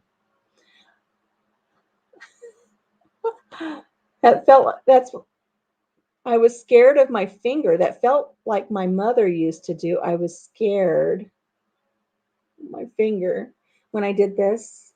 I just wanted to acknowledge that I was reading. I wasn't chastising you when I did this. I was like, yes, I see that. I'm acknowledging you. Thank you for that. The hint about the adapter. Yeah, stay cool, Ed. It's going to be another hot one. It's another hot one. So stay cool out there in your garden. Take care, and thank you for coming back in and saying hello. We are over 2 minutes now. I appreciate all. You got 10 people. I don't know if I should keep going. Should I keep going and we find more things to talk about, or should I wrap it up and let everybody get on with their day? I mean, I've got laundry and maybe a rock to paint. I slit the sheet I slit, and on the slitted sheet I sit. I have a rock to paint. Keep going. Okay, cha-cha. Hola. Oh my God, your Spanish is better than mine. You're off for 2 weeks to try and see all the lives. I'm glad you're here, cha-cha. Okay, so I got to tell you, see, you say things and it brings up another story. So I've had people say, how do you say your name? Is it Alicia or is it Alicia? And I say, you can call me anything you want. Just don't call me late for supper. That's what my grandpa always used to say. All my life, it's been Alicia, Alicia, Alicia. My mother claims that she named me after a song that she heard, and the song was along the lines of Kissing Alicia. I've never been able to find that song. If anybody can find that song, you will redeem my mother's story as being valid, because I've never been able to find it. And I used to do commercials for a radio station. So I knew DJs and I had DJs checking, and they just never seemed to be able to find this song from around 1966, 1967 about Kissing Alicia. But my mother said she heard that song and she loved it. And I always went with that. And then when I was 12, we took a trip, my family and I, and it was my mother, my father, myself, and my little sister. And we went to Mexico. We went down to Monterrey, Mexico, and Mexico City, and we drove down there. Before my father met my mother, he was a missionary down in Mexico. He more or less ran a Bible college just on the other side of the border. And so we went down there to the Bible college so he could see some of the people that he knew from back in the day. And we went to Mexico City, and my dad introduced me to this woman with beautiful long jet black hair. And her name was Alicia. And she was his girlfriend from when he lived down in Mexico City, there in that area at that Bible college. And so now the rumor is, and I don't know how my dad did it, but the rumor is I'm named after my father's girlfriend he had in Mexico when he was a missionary at a Bible college. You cannot make this stuff up. So my mother originally wanted to name me Mary Frances after my great grandmother and call me Molly. And I think Molly would have been a fun name. I would have been a fun Molly. I think I would have been an awesomely fun Molly. I really do. But they went with Alicia. And so I was either named after a song or I was named after this Alicia down in Mexico. But anyways, so Chacha, mi padre vive en México 7 años. Habla español, mi no habla español, muy poquito, muy poquito. You're going to call me Shasha? You shall pronounce it Alicia now. You can call me Alicia. I answer to Alicia. It's okay. I want to say this without the culture we live in now. I'll say something. It'll probably be completely misappropriated as signaling or something. But my husband's stepmother is from Juarez, Mexico. She calls me Alicia. Called me. She's passed away. She called me Alicia all the time. So I have family members that call me Alicia. But her son, my husband's half brother, Chacha, he calls me Chicha, because he can never say Alicia. So when I saw you come on in this YouTube world when you were at the meetup, and it's like, there's Cha-Cha, and I told you my name is Chicha because he called me Chicha because he couldn't say my name. And he is he 40 now? He's 40. He's 40, 41 years old. He still calls me Chicha. He has never called me Alicia. He's never called me Alicia. He still calls me Chicha, and I just love that. You don't get offended either. I'm glad you don't get. Some people do. Some people are like, when you say something, like we go down to the Mexican restaurant here, and I'll say, ¿cómo estás? And people are like, oh, she's trying so hard to act Mexican, or she's trying to fit in. It's like, I've always done that, and if I want to know something, ¿cómo se dice? ¿Cómo se dice spoon? Cuchara. I try to learn. I never pass up an opportunity to learn, but it's so strange in this environment and element that we're in that I want to continue on with the way I've always been in trying to gain knowledge. But then some people kind of look at you like you're either trying a little bit too hard or you're doing something you shouldn't be doing. Haters gonna hate. Look, I can go from from habla español, hablando español to my little southern haters gonna hate. Bless their hearts. I can do that in a heartbeat. You had to let Stephen watch the shark attack story. For those of you who have not seen my shark attack story that Casey is talking about, go back to one of my prior lives, and I tell the story about the my being a potential shark attack victim. Um, Hi, Nina. Nina, my love. Hello, sweetie. Welcome to my live. Scott's going to go off to work. Hey, Scott, have a great day. Stay hydrated, stay cool, stay safe. And thank you so much for spending a little time with me today. I appreciate it. You might chime in a future live, and I'm going to say, I can't remember your name, but as soon as you say it, I'll say 2 T's and I will remember.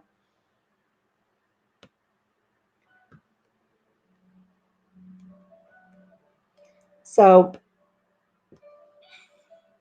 Chicha, Chicha's musings. I'm the Chicha now. Um, but I love my little brother that still calls me Chicha, and I haven't seen him in a while. I need to get together and get where I can see him. But Nina's here. Nina's my daughter-in-law, and she just lives a mile away from me. She's at the next farm. I love having my kids so close. And so she doesn't know it, but we were talking earlier about our dessert collaboration, and I'm going to involve her and my son and the kids. Your cousin has always called you Nina. Yeah, everybody show Nina some love. She's been such a great daughter in love. I don't say daughter in law, she's my daughter in love. She's just really been great. She's been in our family, I think, 15 years now, right, Nina? We live up in Iowa. We are in that polar vortex, Iowa, where there are days during the winter where it is colder here than it is in Alaska. But I do love it here. It is awesome that we're this close to each other. I love having them right here. They're super busy. They live very busy lives. They work, work, work. Um, she's just been a great helpmate. Her and my son do they work together in the industry that they're in, and they've got 2 great kids. And I love it when they come over. They came over for Father's Day, and we have a barbecue. If you haven't seen my summer kitchen, check out the video for my summer kitchen, because the kids come over and we have barbecues out in my summer kitchen, and I love having that. And Nina doesn't know it, but Grandpa just got a really cute little Coca-Cola little hot dog steamer for the kids so that they can have that when they come over. I love having them here. Um, they're just around the corner, and if they need something, they can call me and say, Mom, can you run over and take care of this? And I do my best to do so. And they know that if I'm hurt or if I need them, they're just around the corner, and they can come here. And that's one great thing that will always stay in my heart about my son is they could live anywhere they want here. And bless Nina. I know that there's homes out there that she would much prefer to live in than the little farmhouse they're in now. But when they moved there, my son said, Mom, we want to be right here, because if you ever need me, I'm just around the corner. If you get hurt or if you get sick and Dad's not home, I'm right here. I'm only a mile away. And I love that. He was one of my more challenging children, and he's he's really um, I'm proud of the man he's become. So, you know, Alicia Bridges, did Alicia Bridges sing in the 60s? But the artist wasn't Alicia, but the song was called Kissing Alicia. So I don't know, but keep digging. If you can find that song, that would be great. Cha cha, only you know where the the thingy is on the keyboard. That symbol, that little whatever it is, that's one of my favorite symbols. It's right up here at the top. It's next to number 1. I know where it is. I love it. Okay, so scrolling down and checking again. Look at Nina, you're getting some love. LOL. It translates in Spanish and English.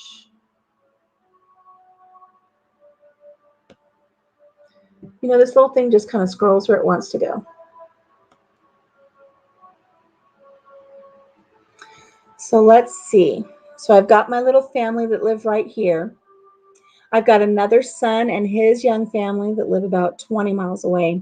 And then I have two sons that are still in California, and I think they'll be staying there. They have their families set up there with their wives. My daughter-in-law's out there.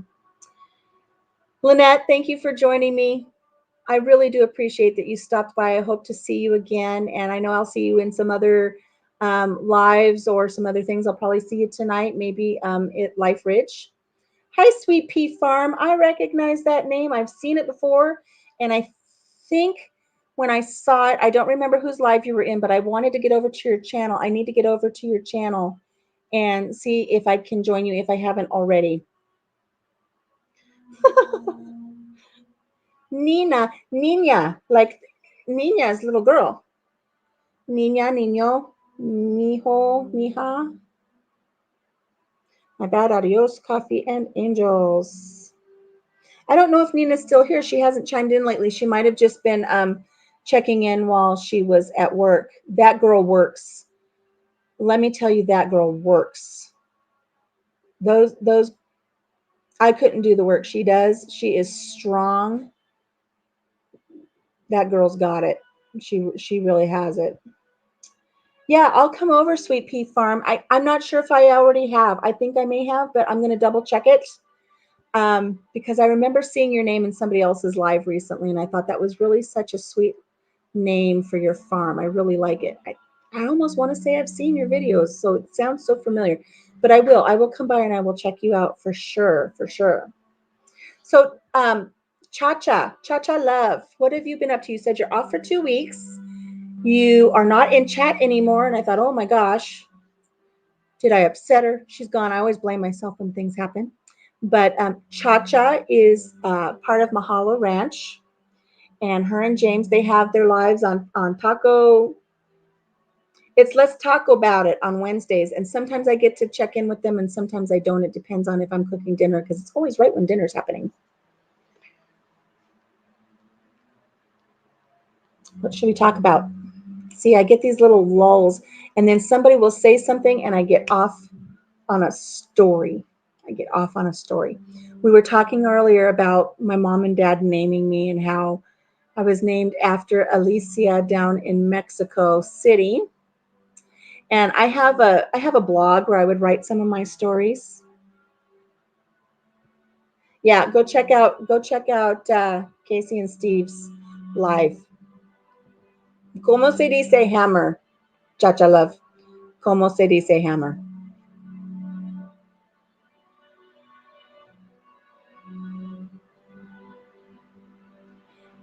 Oh, I know, Daz. It's so hard being on the other side of the world and people are live while you're sleeping. And it's funny because again, I thought of you this morning when I woke up at about 5:30, and my husband had his coffee. We had our coffee together, and then he went off to work. And I thought I should go live. It's like 7 o'clock, but nobody will be up yet. But Daz will probably be up. But then I got involved with the baby turkeys and watering my garden. And speaking of my garden, anyways, it was just too early. I had to get things done, and so then I decided to come on at 9:30. Um, I've not seen Senor Frog lately. ¿Dónde está Senor Frog? We have a green tree frog that lives in our garden. And he started making his appearance, and we would see him every day, just this tiny little tree frog. He's only about this long. And he would be on the garden fence. And every day it'd be like, oh, there's that frog again. And so finally it became this thing where every day my husband would say, have you seen that frog? Have you seen that frog today? And then just one day I named him Senior Frog. And I'd say, hey, I see Senior Frog. He's over here. Don't open the gate. You'll squish him. He's right there. There would be times that we couldn't even get into the garden because he'd be sitting on the latch, or he'd be sitting right where the door would open up. We didn't want to pinch him or anything. And then Mrs. Senior Frog, Senora Frog, she showed up. So we had Senior Frog and Senora Frog, and they were hanging out in the garden. So every day we were checking to see where they were. And I have this hanging basket in my garden that has petunias in it, and they grows out the top and then they grow out the bottom. And every day we would see them there. And so we do the daily check in the morning and we check at night and we see where the frogs are.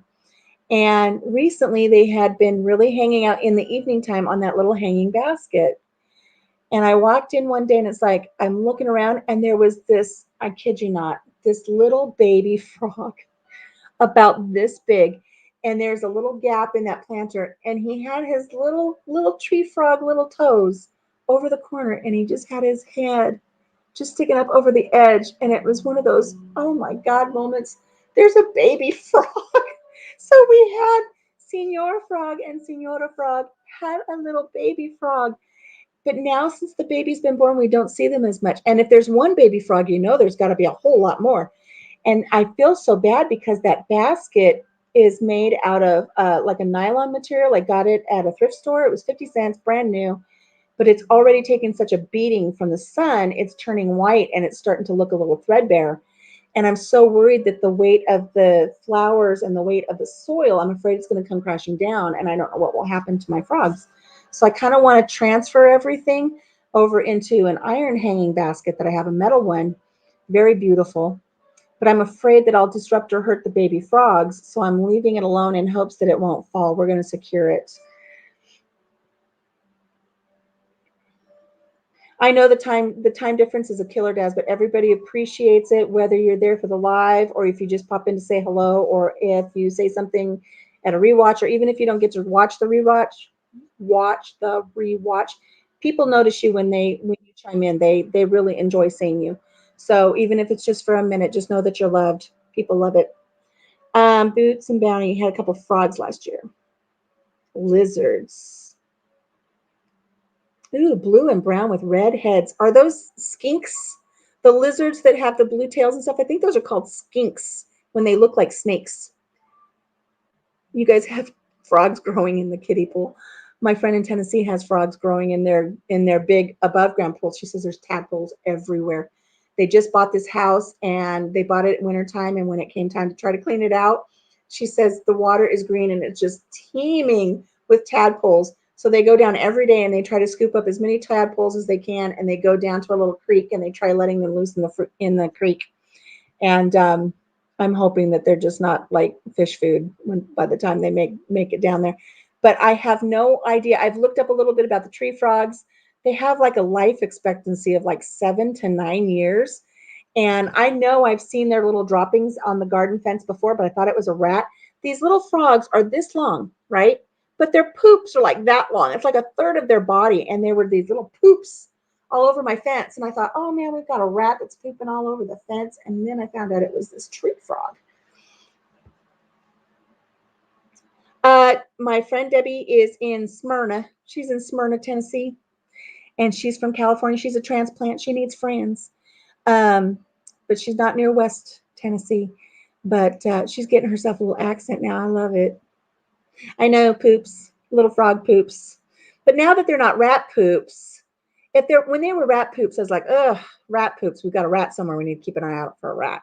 But now that they're little frog poops, it's like, oh, look, there's a fresh little frog poop on the fence today. And that lets me know he's okay. Because if I haven't seen him for a couple days, I get worried. He's always been on a fence. He's always been up on the arbor. But I always have the fear of walking in one day and having him be on the ground and I step on him. And if you've ever stepped on a frog, or if you've ever been riding on a lawnmower and you roll over a frog and they pop, it breaks my heart. Yes, much better than a rodent. Oh, hour and a half away. Yeah, she's new there to Tennessee. She moved to be closer to family and to get out of California, and I think she's really loving it. It's just taking her a little while to get acclimated, especially to the humidity.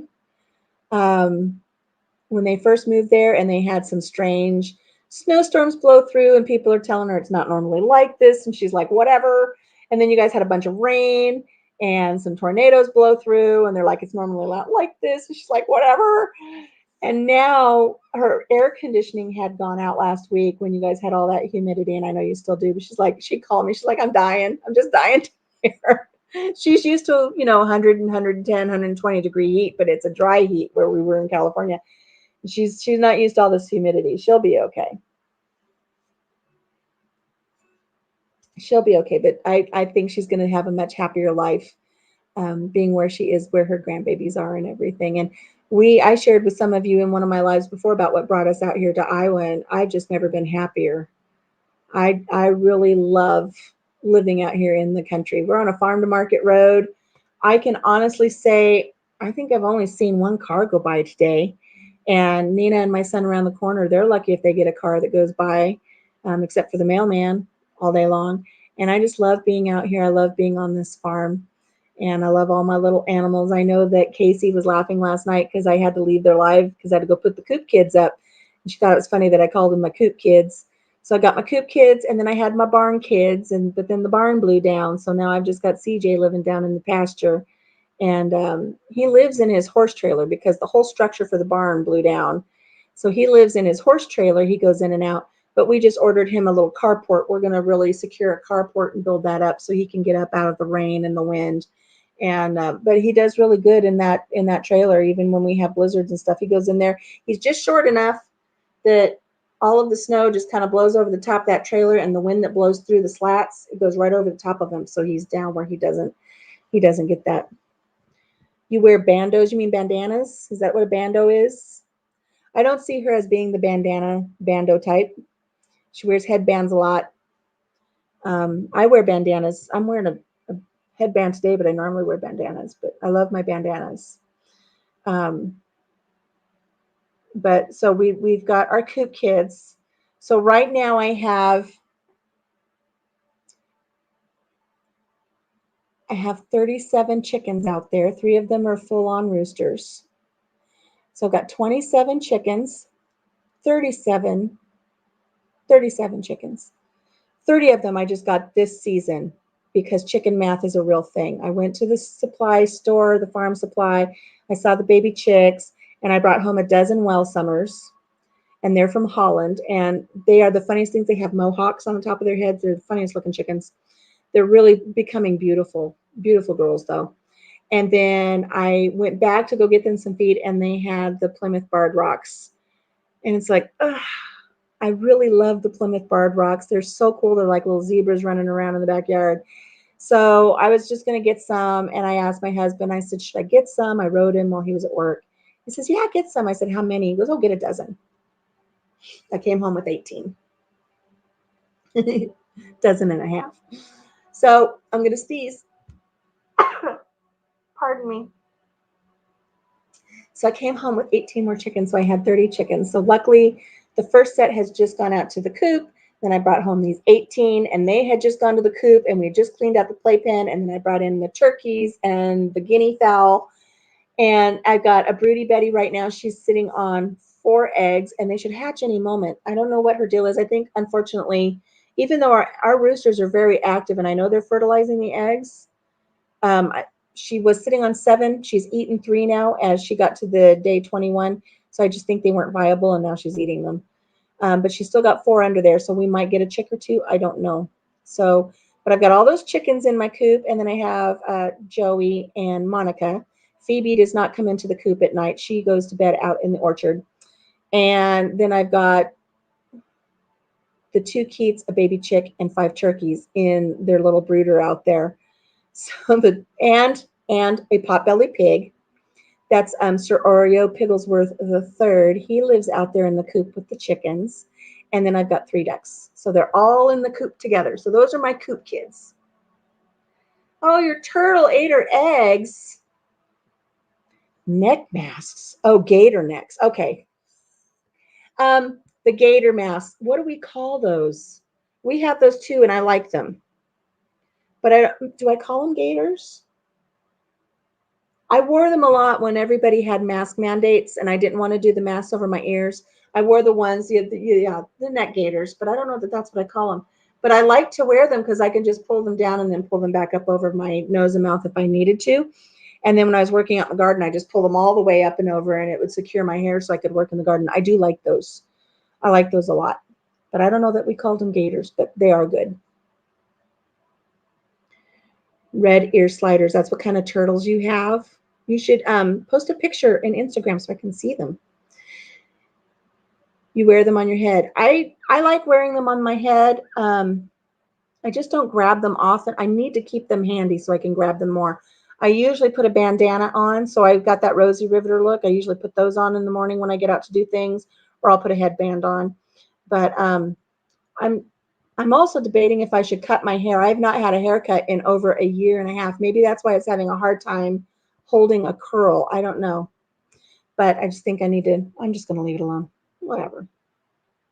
It's just hair, right? It's just hair. Yeah, I'd love to see some pictures of your turtles, Cha-Cha. So I've got all my coop kids out there, and I've got my mama sitting on her eggs. And then last year when we were building our summer kitchen, we had two finches that were flying in and out before we got the screens up. And there's this little tiny little slit in the wall between two by fours. And they were going in there and building a nest. And I told my husband, we need to get these screens up before they lay eggs in that nest. And so we did. But they found this tiny little place to get in, and they were coming in and they were building their nest. And then before we knew it, we had eggs and we had babies in there. So it's like, don't close the whole thing off until they've had their babies. I don't want to impede that. So we had a little set of wrens that were hatched out last year inside the summer kitchen. And then we put like not Nerf, pool noodles. We put pool noodles at the bottom of any place where there was a gap where they could come in under the door or anything. But sure enough, there's a little gap in one of the pool noodles again this year. And I saw that wren in there the other day, and it's like, gosh darn, that little thing's getting in. And I grabbed the closest thing I could find, which was one of the grandbaby's little pieces of sidewalk chalk, and I kind of popped it down in there. That little thing moved it with her beak, flew in, building her nest. And I went out there this morning, and there's baby birds. I can hear the baby birds in there. So we've got babies in there again this year. So hopefully they will get their strength. We're going to let mama and daddy feed them. I love, if you go out there, everybody gets real quiet. But if you sit still long enough, then they start chirping, and you can hear there must be 3 or 4 little baby birds back there. So life in the summer kitchen. But I really want to get in there. I want to make my beans. I want to start canning. I want to start doing things. So, guys, we are at 2 hours and 31 minutes. And I do got things I've got to do. I know you guys have things that you have got to do as well. I love having you guys here with me. I love having coffee and chatting with you. Stay tuned for that tutorial on how to do the rock. If you guys, I really hope you guys are interested in doing one. Minimal investment. Like I said, the little paints are like 50 cents or $1. And it was just really nice. It was nice and calming and relaxing to just kind of sit and paint this. And I'll be doing more designs. This is not original design, but I'll be doing more. But I think I'm going to wrap things up now, guys. Take off my artificial intelligence. Joe, have a great day. Adios, mi amor. I will see you soon. Cha-cha. Buenos noches. And I know that's wrong for those of you who know I didn't say it right. That Cha-cha knows what I'm talking about. So we will talk to everybody later. Please stay hydrated. It is hot all this week. Stay safe. Watch out for those motorcycles. Take care of yourself and take care of each other. Have a really blessed day, and I hope you'll join me again soon. And I appreciate everybody showing up today. You too, Des. Stay safe. Bye, Freddie. See, I remembered. All right, guys. We'll talk to you later. Bye-bye. End broadcast.